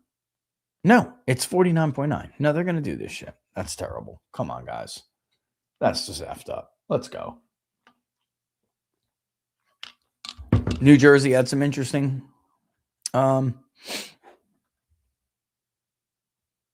yeah, New Jersey had some interesting stuff. 4 million votes cast so far. Looks like we'll get about 8 million or so, ballpark. Hilton sitting with about 26.7% of it. Javier Becerra, 25.9%. But Los Angeles is still so much out that it's almost certain to pass. It's not enough in San Bernardino to keep it back.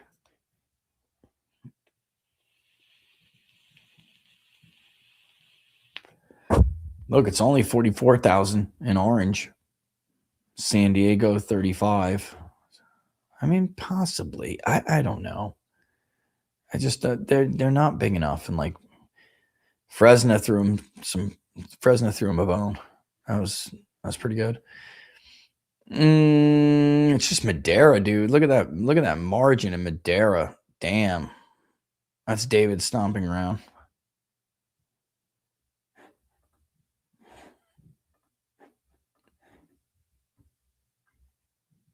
There's always so much. Unbelievable, guys. By the way, we have to look up the South Dakota governor. Hold on. South Dakota governor, where are you? There you are. Doden. All right. Look at that. Look at that. It's a primary, of course. Unreal.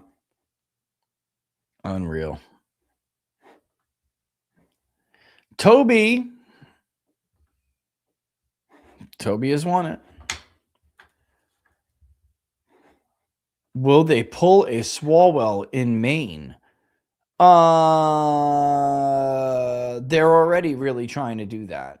Plattner, listen, whether you like Plattner or not, it does, it's very clear that it's very clear to me that they would rather have Susan Collins than Graham Plattner. And I'm talking about the Democrats. I really do believe that because, it's like, and I don't know. That's a good question too. I'll get to that in a second. I'm trying to be nice to Collins here, but she's enough of the status quo and she's enough of a team player and she's part of their team and their club. So they're not going to have Graham Plattner come in there and fuck things up. Like they're going to try to get Susan Collins over the finish line the way they abandoned their Democratic nominee in Alaska in 2010 to stop Joe Miller. And they abandoned their candidate and went with Lisa Murkowski and put together like this massive grassroots writing campaign. I have a feeling they'll abandon. It's like you can't say they'd abandon Graham Plattner, because in order to abandon someone, it means you had to like supported them to begin with, and they never supported Graham Plattner. And as far as who would win in this matchup, I'd have to pull it. I mean, I don't know. That's very close. You know, that's close. We'll see what happens. Even second and third place right now is not really totally clear. It's leaning one way, but it's not totally clear. Let's look at House 40 again. I mean, this is what I hate about California. We get about 50% of the way, and then they just fucking stop. That's what they do. This is what they do. California mayor, the Los Angeles mayor hasn't moved at all. Nothing.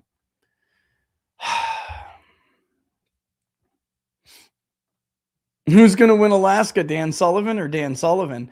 Dude, the fact that they did that shit, fuck Dan Sullivan so bad. It does, because he's like a vanilla dude. Nobody even knows. They're not going to know which one is the right Dan Sullivan, bro. Like, it's a problem. It is a problem. There's no doubt. Boom, boom, boom, boom.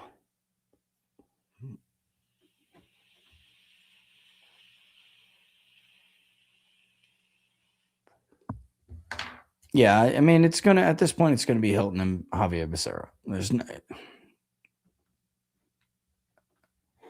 He's got to sue to get him off that ballot, Paul. He's got to sue to get him off that ballot. If he fails to get that guy off that ballot, it's a problem, man. It's a problem, dude. For real, this is an old dirty trick, and it works. And they got to get him off. They got to get him off the ballot. All right, so Siska,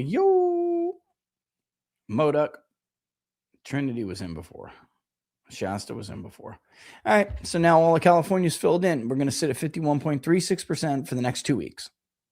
Okay? That's how California goes. Now we'll probably get to like 60 at like 4 a.m, and then it'll stop. I'm telling you, there's no point. There's just... The GOP should be going absolutely nuts right now. I don't know what they're doing. They're sitting on their thumb and rotating, bro. Like, that's it. It's really not good. They should be losing. They can't afford to have that guy do that in Alaska. They could lose that seat. They could lose, like, for real, guys. They could lose that seat. It's not a joke, I am going to have to stop anyway sooner. I'm going to hit my limit on streaming on locals. If I don't, tomorrow I won't even be able to hold the show. I'm not kidding. All right. So basically every county now is not fully reporting, but has reported in South Dakota. And it's not totally in, but we're about roughly 70% of the vote in. Toby Doden is going to win this thing in first. And then Larry Rodan and Dusty Johnson are going to fight it out.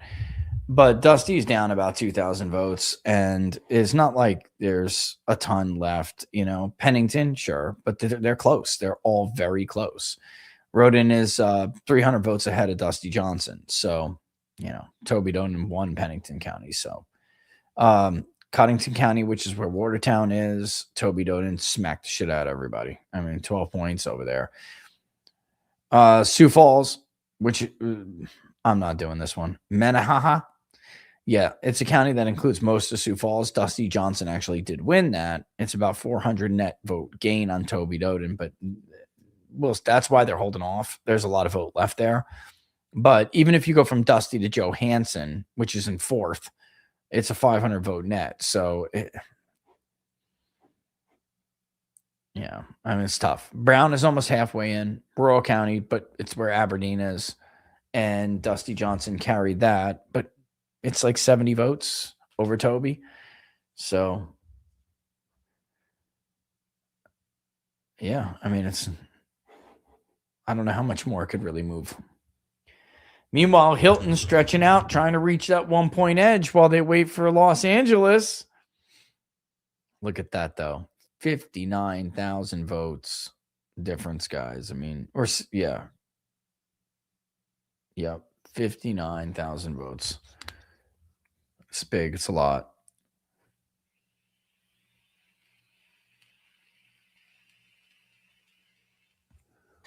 A lot of blue count left too. Yep. And notice you see all these red counties. They always get into the later stages of counting while we wait for these blue cities. It never fails. It never fails. Like, watch. Placer, El Dorado. Well, what was that? Look at that. Amador was already like 79. I mean,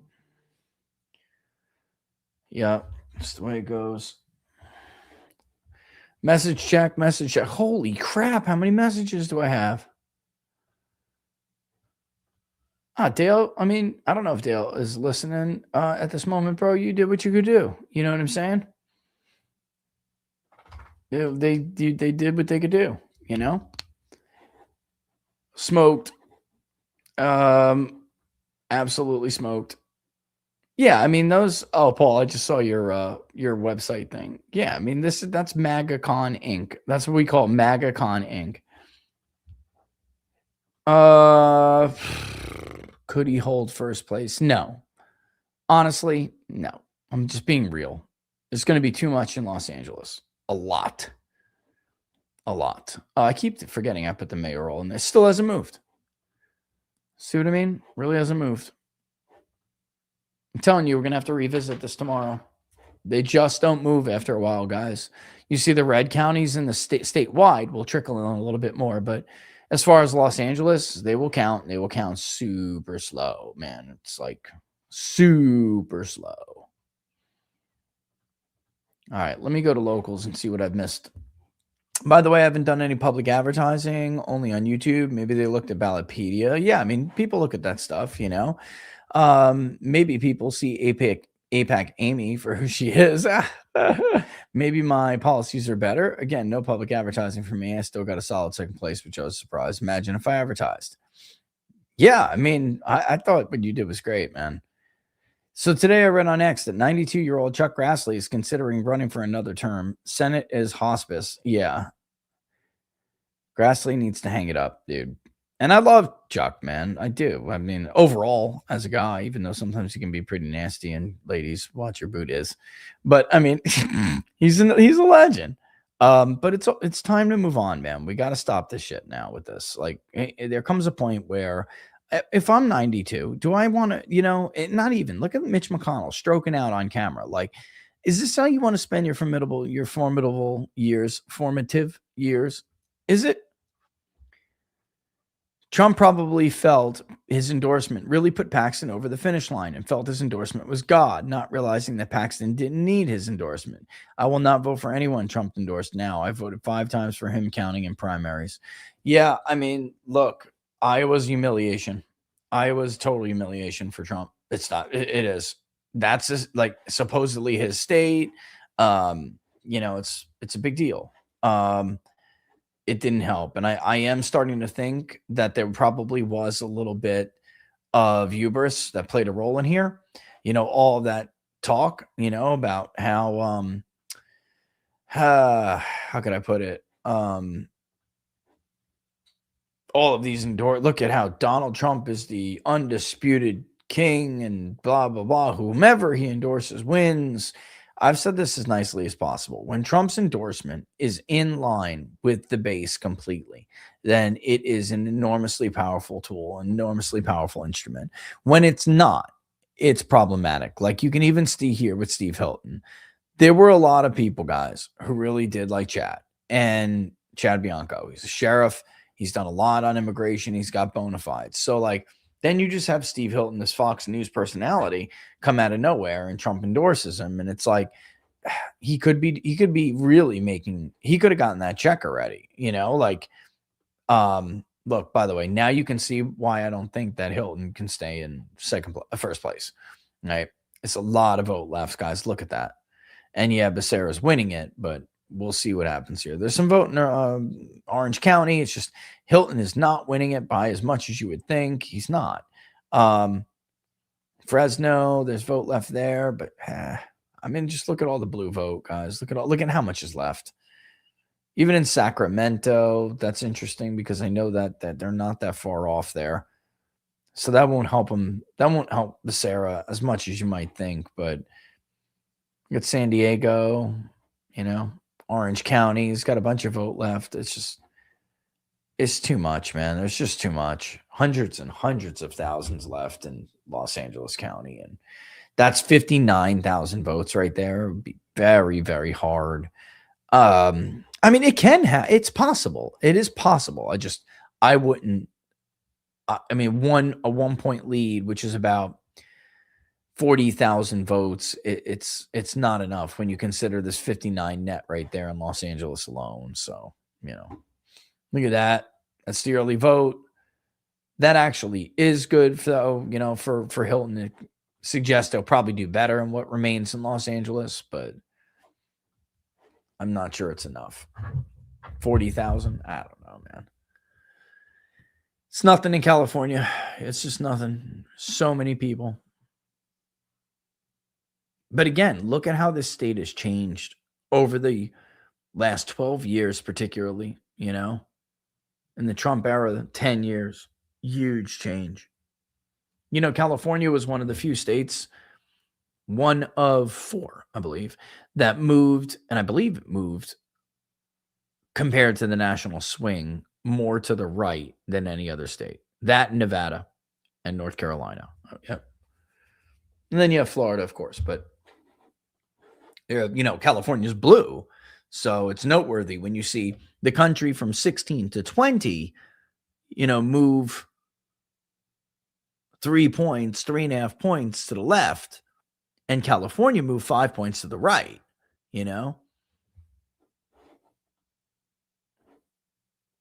Same thing with Nevada, by the way.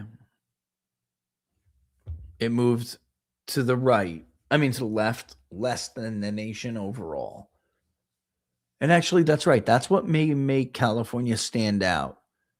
It didn't move. So the others just resisted the leftward shift compared to the nation overall. California actually just moved to the right.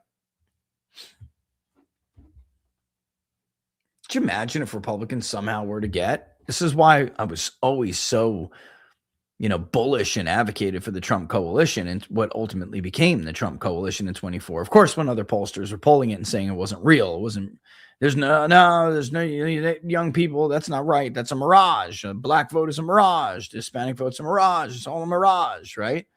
It wasn't a mirage. And this is why I was like, you could talk every damn cycle about how one day Democrats are going to get Texas. Well, what about flip that on its head? And it's like, well, how about you worry about the day Republicans take California back?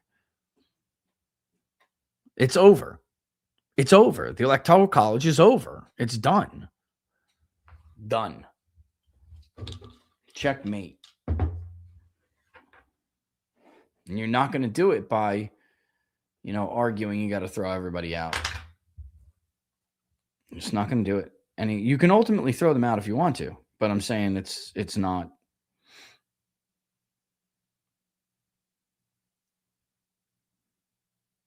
Yeah, it looks like, by the way, the Public Sentiment Institute, if this holds, did really good. They had Bass 39.9, Pratt 21.1, Rahman 12.2. They did have, quite a bit undecided, but let's go to the California mayoral race right now. And I mean, that's really close. You have Karen Bass sitting at 36.57. They had her at 39.9. Pratt at 29.99. They had Pratt at 21.1. And Rahman, they had a 12.2. There was some, polls that were out there, man. This looks like they're going to end up doing pretty good. It's funny because Bass's approval was 45.7, 45.1. Yeah. But they wonder, okay, well, I'll vote for Rahman. And then come the general, when they advance, it's not that simple. We got a little bit more vote in.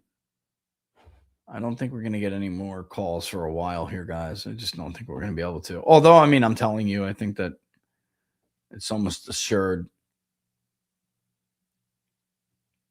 Man, I think Republicans are cooked in House District 22 in California, guys. I think they're cooked. That is not. Let me look at something, please. Give me 1 second. Where are you? Where are you? Where are you? Okay. Give me 1 second. I got to find it.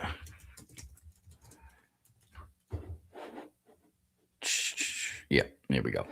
Okay, so Valadeo has moved on. That call just happened, by the way.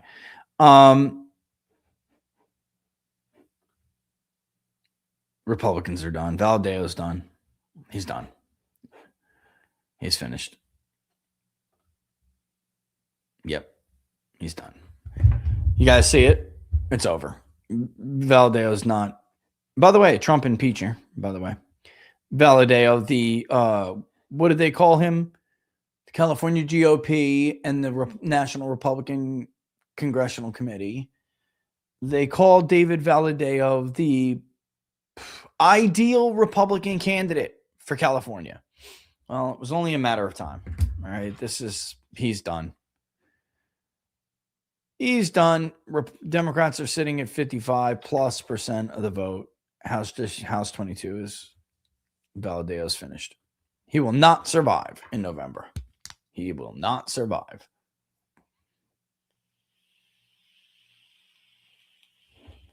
Oh, another interesting primary.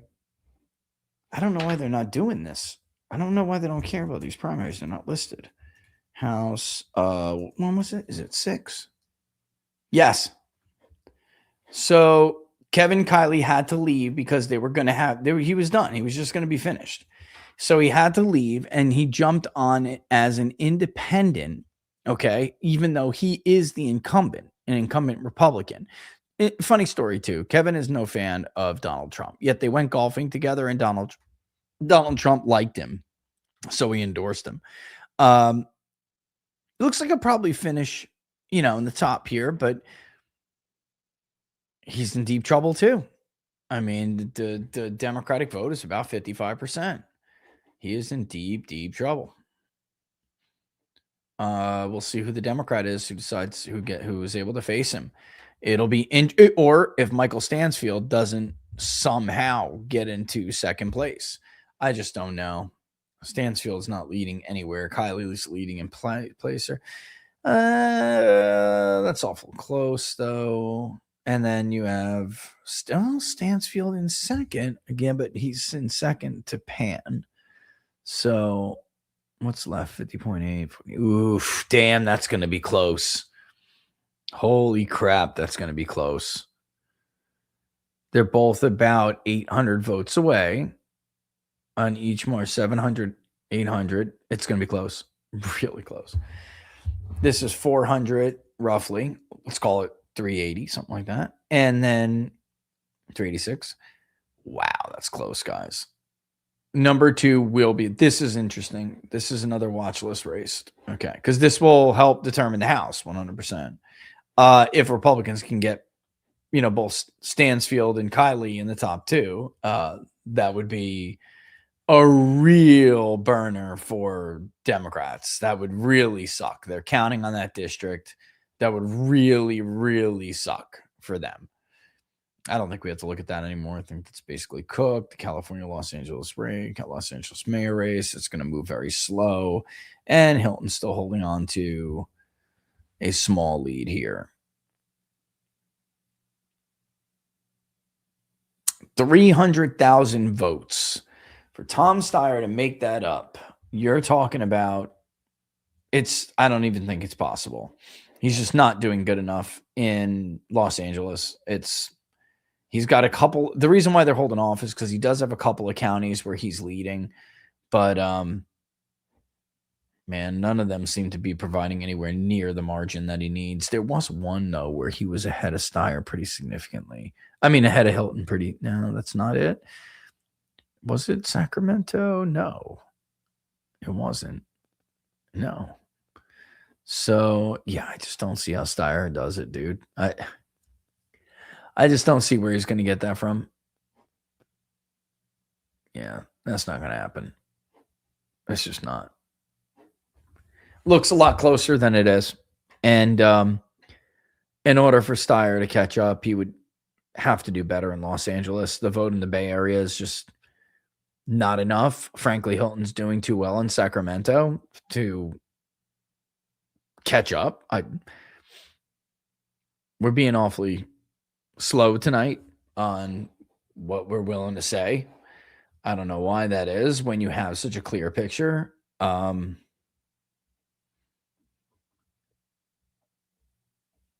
Anything's possible, of course, but we have vote from everywhere now. And typically the vote will get a little bit more Republican, and then the last remaining vote gets pretty slanted Democrat. It's just part of that is just the ground game, the organization that Democrats have versus Republicans. Although Republicans have kicked it up in some areas, not everywhere, but in some areas of California, Republicans have picked it up. The Francisco Tamayo and John McCann win the California Chula Vista mayor nonpartisan primary, which is, of course, not nonpartisan. All right, Jim Desmond's going to move on in California 48, which we can look at real quick because I don't think we have yet, but let's look at it. Boom. That was pretty easy. Desmond. Again, though, it's going to be a very, very, very close race.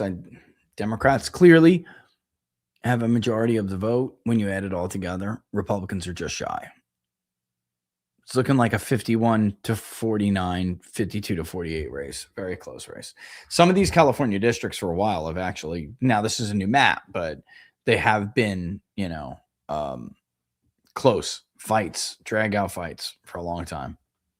All right, here's the scoreboard so far. We can go down, look at New Mexico, New Jersey. Bennett won overwhelming.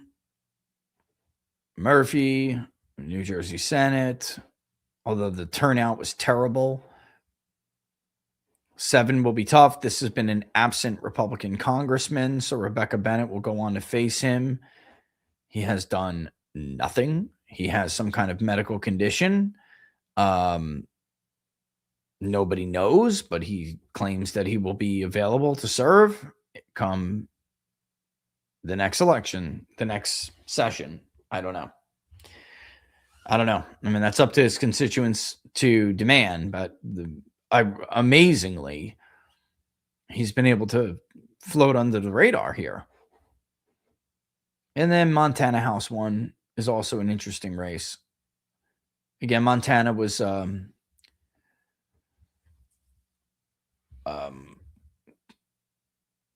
John Tester territory for a while. Moderate Democrat, supposedly. Of course, he wasn't really.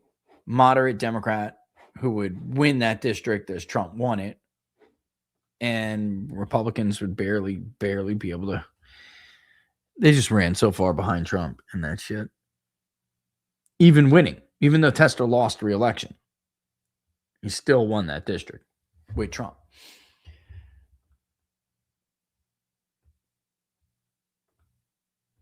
Well, guys, I'll tell you what, I don't know when they're going to go ahead and call this, but you can actually see Becerra is not that far behind.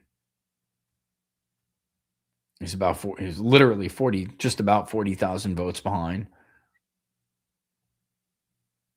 which is the closing of the gap, honestly, because soon Hilton's going to run out of other places to add to, and it will take a very long time for them to count these votes. Bianco leads in Lassen still. I believe he leads in Riverside too. He does. Taking a lot of votes off the table. Lots. But shit, man. It looks like Democrats, even in Riverside, have more. I mean, it's tough. It's tough, guys. You got to win a lot of Democratic votes if you want to win a statewide race. There's no other way around it. Or convert them before then. Again, the big story of the day is actually, even though California was like headlining tonight, 6 states holding their regular primaries, the real headliner, California, is popping off right now, and it's an interesting race. But the Iowa Republican primary for governor was the most, I think, the biggest stunner of the night, was the biggest headline of the night, which saw Randy Finstro as a congressman. This has been a problematic campaign for Republicans for months. The establishment had been, firing flares in the air and trying to get the help of the White House. Eventually, Donald Trump endorsed Randy Finstro on May 29th, but it just wasn't enough. Polling 2 days before that endorsement, conducted on the 27th and the 28th, did show that Zach Lane was winning. And also, not that he was ahead by a few points, but that undecideds, late decideds, broke for him big time when you lean them. And that tells me Trump was able to at least stop that. But Finstro's campaign was run. Locals read it. If you're a locals person, you read what I wrote. I really cannot be overstated how bad of a campaign he ran. And actually, I'm going to read exactly what I wrote. All right. This is an interesting one for you guys to follow and is an odd Trump endorsement, given his desire to constantly have a perfect or near perfect record on endorsements. One can argue it's the consultants getting payback for the money Randy Finstro has spent on their invoices, but I honestly can't confirm that. I don't really know yet, but I will figure it out. I'll ask and we'll find out who was getting billed. However, or who was sending bills. However, this poll, which I linked, suggests Finstro was down to businessman and former Zach Lane, 27-24 over the 2 days prior to the endorsement. In all honesty, Randy has run a really terrible campaign, and Lane is flush from self-funding and outraising Finstro. Republicans have internally been hitting the panic button on this for months. I cannot understate how badly this campaign was run. Or I meant to underscore is what I meant. Overstate underscore. Can't the president's mark dramatically change the race? Well, technically, yes. Data from the Iowa Secretary of State's office showed county auditors had received only 17,908 Republican ballots as of the morning of May 29th, when Trump endorsed. So, for comparison, just under 199,000 GOP voters participated in the 22 GOP primary elections, meaning a massive majority had yet to cast their ballot in the primary. And, by the way, we're currently sitting at about 213,737 primary votes. Okay? The questions are twofold. Can a poorly run campaign get the message out effectively? In other words, great, now you got the endorsement. Can they get it out effectively and convince people? And two, will the endorsement have enough weight? Obviously, recent primaries suggest that only older, more new MAGA, which is really traditional Republican voters, are participating in these primaries, and the endorsement carries a tremendous amount of weight with them. Let's see if Trump's endorsement can save him. And the answer to that was no. Did it make it a more competitive race? Yes, I believe it did. But something happened and they just didn't go with Trump. I think Kiki Blue probably on locals tip, I think probably explained better than other explanations why Trump took a risk on Randy Finstro the way that he normally does not do. He loves his endorsement record. He doesn't like to lose. He doesn't want to say I'm 99-1. He doesn't want to say that shit. So if you're competitive, you're not going to get the endorsement. Trump probably felt his endorsement really put Paxton over the finish line and felt his endorsement was God, not realizing Paxton didn't need his endorsement. Oh, and that's, I think, probably the closest thing to accurate. I think a lot of stuff can go to your head, man. And when the media is beaten down and saying, you're the undisputed ruler of the party, what you say goes, you can look at something, especially if Randy Finstro's campaign gives you a poll that shows, actually, I'm still ahead, 27-26, but it's really close. And that's probably what happened. And Trump said, it's close. He's ahead a little, and I'm just going to push him over because, I'm the undisputed king, And they missed the moment. And truth be told, if you would have dug into it, because I saw some of these other polls too that were internal, if you would have dug into them, you would have saw that Zach Lane had a better image than Randy Finstro. People did not like that Finstro didn't show up for debates, that he just felt like he was entitled to it. He fucking disappeared. He's an absent congressman. Like, people really, it was a problem. Everyone knew it was a problem. And once again, I feel like if we dig into it, we're probably just going to see that the MAGA con investors, the MAGA con consultants were the ones sending bills to Randy Finstro's campaign. So that's why Randy Finstro got the endorsement. because that comes with part. It's part of the grift. You give me the money, I'll get you the boss's endorsement. And it's a shame because here and now, look what they did to the president. He can't afford to be embarrassed anymore. And nobody's protecting this guy. Nobody. I maintain that there's not a single fucking person around the president either smart enough or genuine enough to really protect him. Maybe they mean well, but they just aren't cutting it, man. I don't know what to say.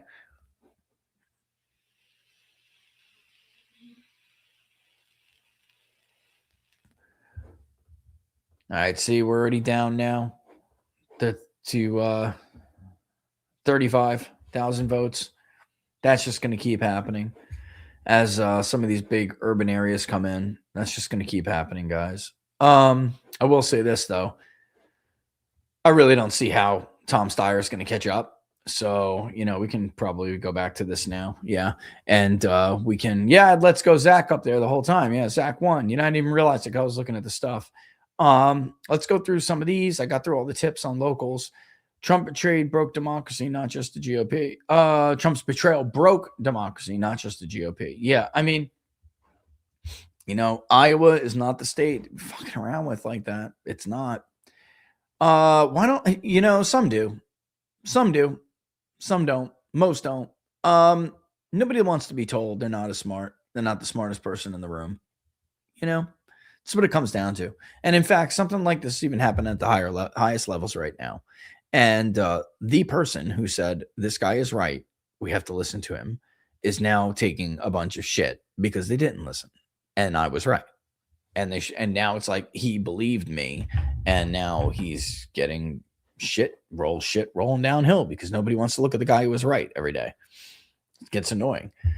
The question is now, is Vance too damaged by Trump? I don't know the answer to that. I don't know yet, but that is the question. You're absolutely right, Shane Bell. That is the question. You're right. We shouldn't have to go that long tonight. 3 hours later, at least my bets on the Dem winning the Iowa Senate race are a bit better with Hinson Turek. Yeah, dude, Republicans are in trouble. They're in trouble. They should have, it's not a bad showing, bro, but it's like, you can see that Democrats are clearly more fired up. And Republicans are going to lose the independent vote in Iowa, overwhelming. So, I mean, shit. Rich, can you please, pretty please, pull up the Pratt summer ad, please? Let me see. Let's see. Let me see if I can find it, okay? Let's see. Is it the one where they wake up with the kid? Yeah, June 1st. Yeah, I think I got it. Oh my God, there's a couple of them that are actually really good. Oh, there's an alien one too? Get out of here. Okay, we're going to watch a couple Spencer Pratt ads before we go. Let's go. All right, cut one. You ready? Here's one. Make sure the volume's up. It is. We need to talk. We saw the things you've been searching online. Spencer Pratt? Really? In this house, we don't believe in Spencer Pratt. He's MAGA. What about Spencer Pratt is MAGA? You know those streets downtown? The ones that are full of piss and shit and homeless people? He wants to clean them up. And those neighborhoods that burned down? The Palisades? Malibu? He wants to rebuild them. You know how people inject heroin in front of children at the park? He wants to stop that. And that's MAGA? Yes. It's a very dangerous ideology.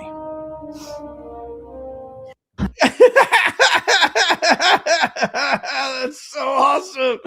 That's so awesome. Hold on, there's more. Hold on. Her biggest Hold up. donor. What about Spencer Pratt? I hear he's good. A reality star? Bah, humbug. By the way, Mr. Scrooge, do you mind getting me an Uber home? The bus is full of homeless drug addicts who smoke fentanyl and inject heroin. Sounds like a personal problem.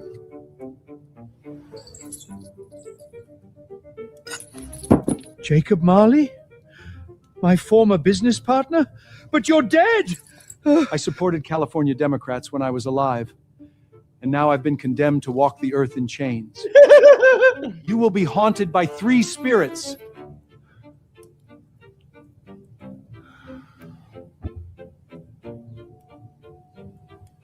I'm the ghost of LA past. Come with me. This is downtown LA in 2013.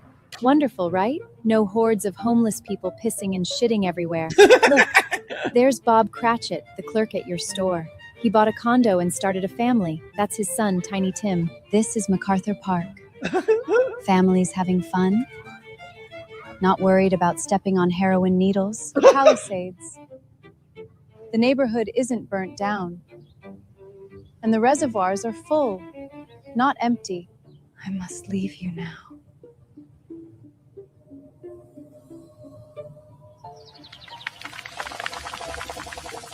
I am the ghost of LA present. Look at the Palisades under Karen Bass. Still burnt down after all this time. And just look at downtown. A tent city. MacArthur Park is an open-air drug market. I must leave you now. I am the ghost of LA future. This is the city after 4 more years of Karen Bass. MacArthur Park is a lost cause. Downtown has somehow gotten worse. Is that Mr. and Mrs. Cratchit? Yes, they're homeless now. Where's Tiny Tim?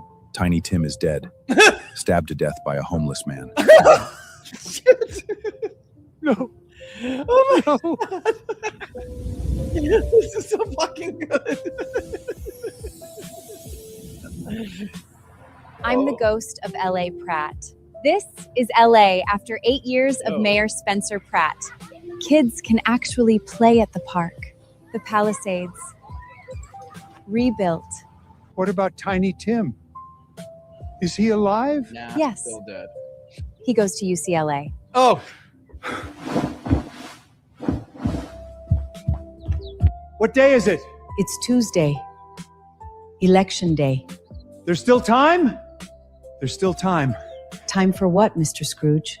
There's still time. Time to vote for Spencer Pratt. Take the rest of the day off. Let's go vote for Spencer Pratt. and it. Hold on, there's more. Hold on. Galactic importance. We seek the legendary Spencer Pratt. Why? To create a hybrid baby capable of leading our civilization for 1,000 years. Is this the apocalypse? No. According to locals, this is Tuesday, and the Democrats created this mess. Our calculations show only one human possesses enough common sense to fix this. Spencer Pratt! Wait, you flew across the galaxy because you want me to be your planet's baby daddy? Correct. Also mayor, and maybe supreme galactic advisor. That's a lot for one Tuesday. I would have to ask my wife. Our future leader shall be part Zorblaxon, part Pratt. If beings from another galaxy trust me with their future, maybe Los Angeles should too.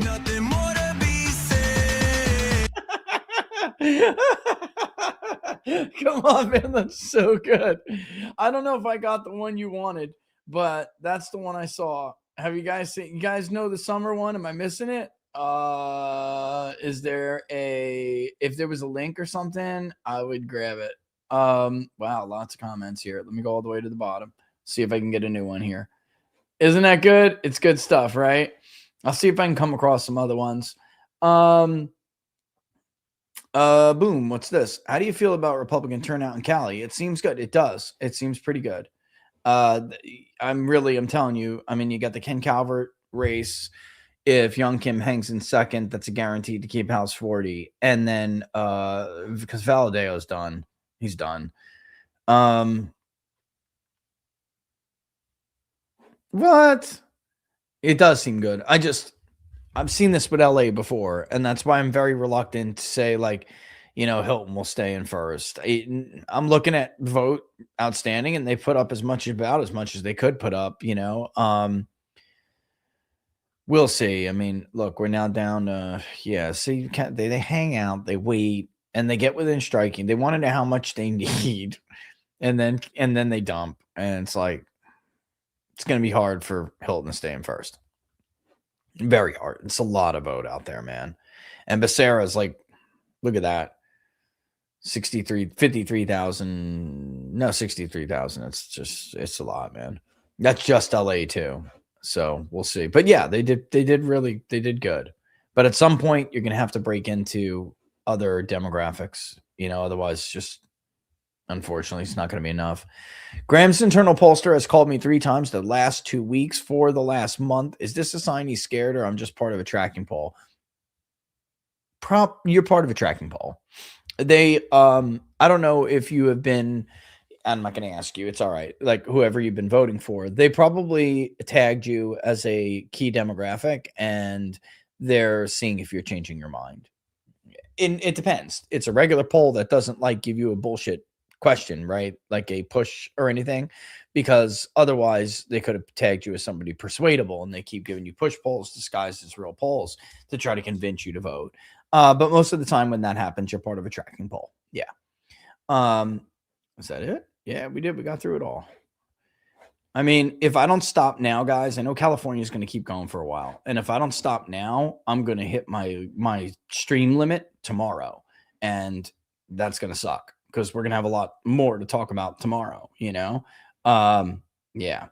Yeah, I mean, look, top 2 would be great, but then he's got to get in. He's got to win. He's got to beat her. He's got to keep Bass below the majority threshold, and then he's got to beat her. And that's the thing. I mean, it's one hell of a look. He's putting up one hell of a show, but it's like, let's can we change here? Hello, why isn't it going? There we go. It's tough. Nithya Rahman is just together with Karen Bass. Well over 50%. So it's just really hard, guys. Really hard. Even though it's a nonpartisan, we know, who we know they're liberals. Yeah, it's interesting. I mean, he put on a show though, and I think he showed that you can do something different, which I think is interesting. I think that's cool. And he got a lot of attention. All right, let's look at the markets and see who's who. I think that's about right.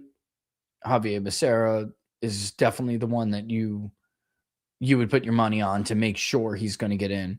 Steve Hilton, too, I think at this point is pretty much, I'll just say it. I think he's safe. I do. And I think Hilton's got 40% of the vote, which is really incredible. But nevertheless, it's 40%, Can he hold on with what's left can he hold on to the first spot with what's left in Los Angeles, guys? No. I mean, no. All right. So yeah, I know I'm getting the 1:00 warning, which means if I want to do my normal 2-hour show, I'm getting very, very close to getting to that cutoff. And I don't want what happened the last time, which is that locals just got cut off before we were done. I don't want that to happen to them again. So let me end it there. We'll go ahead and we'll say, yeah, I mean, look at this one. Brandy not showing up for debates sealed the deal for me. What a pussy.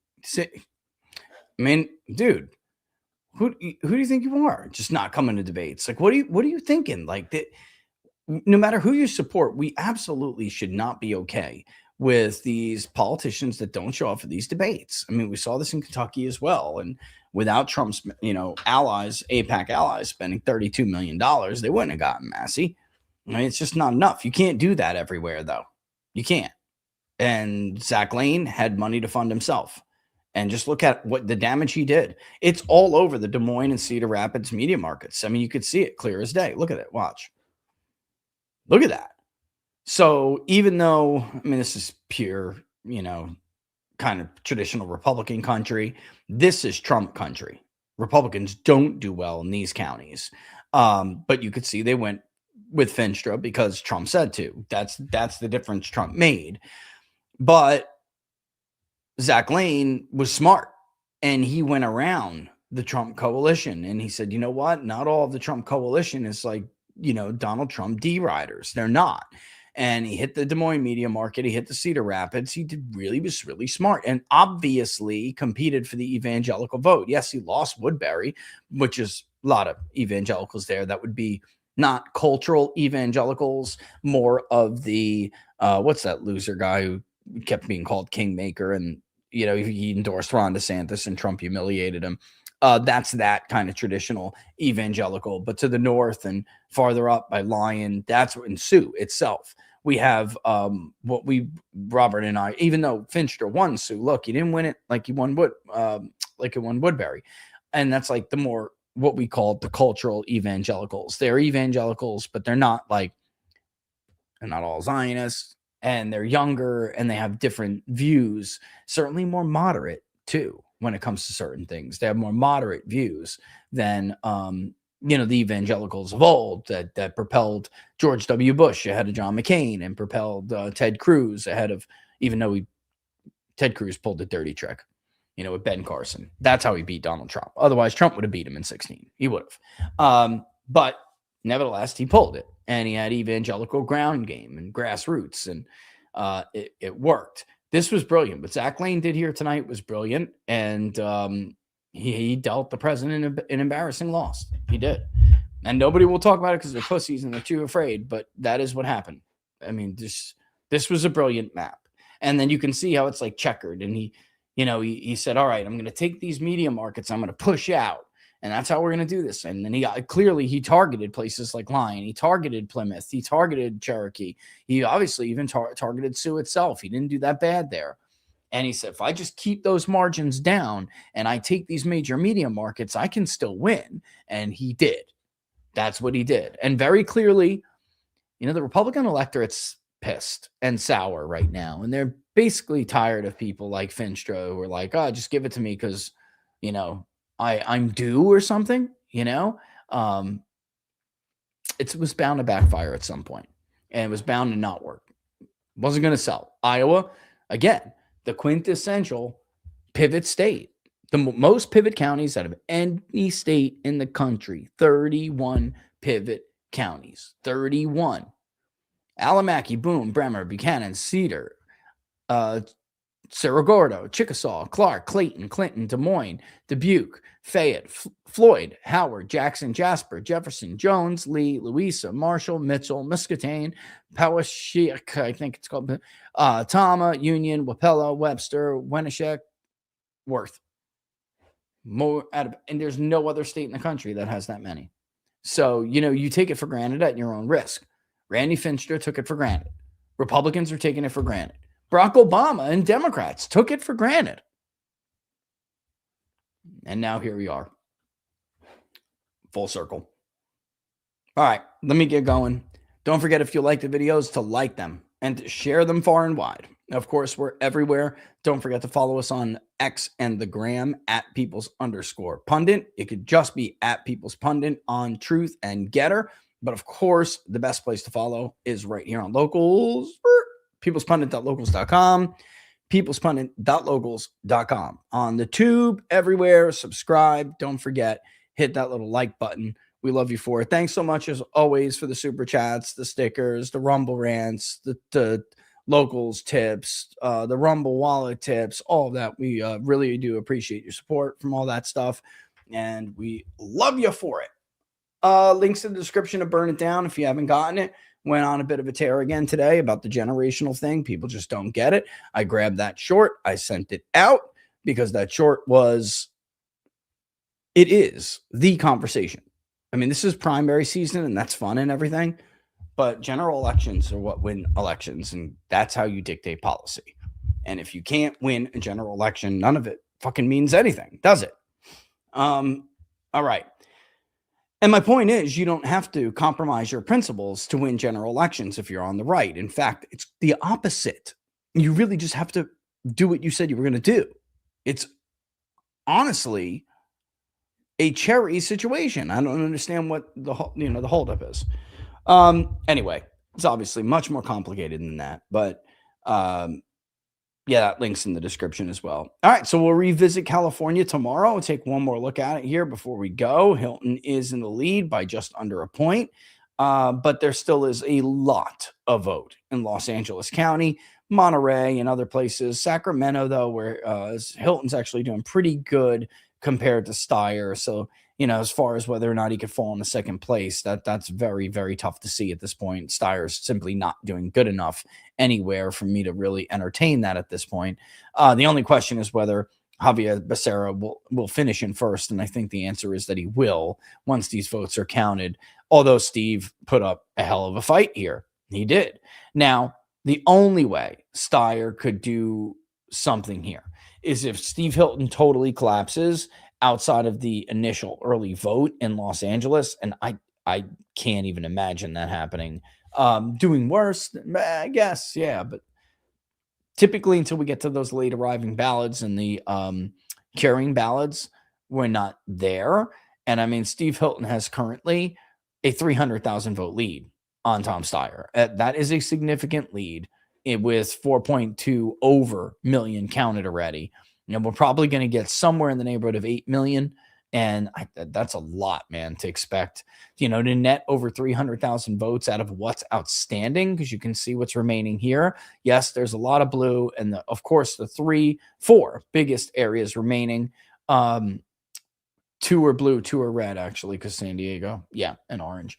But there's a cluster, of course, by the Bay Area. And actually, Sacramento may have more. Hold on. Nope. Nope. Sacramento is less. So 2 are blue, 2 are red, and there are a bunch of other reds all over the place. So it's possible. It's just there's so much left in Los Angeles. I don't know. I don't know how Hilton would hold that back. It could be remarkable if it did.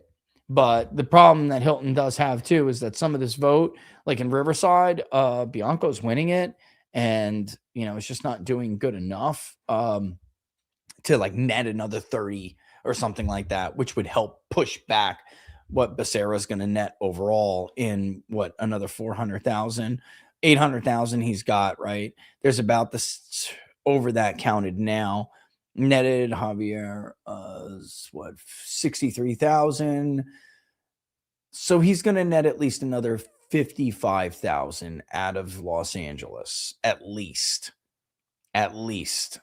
And then he's got, the Bay Area. So it'd be hard. It'd be hard for Hilton to hold it back.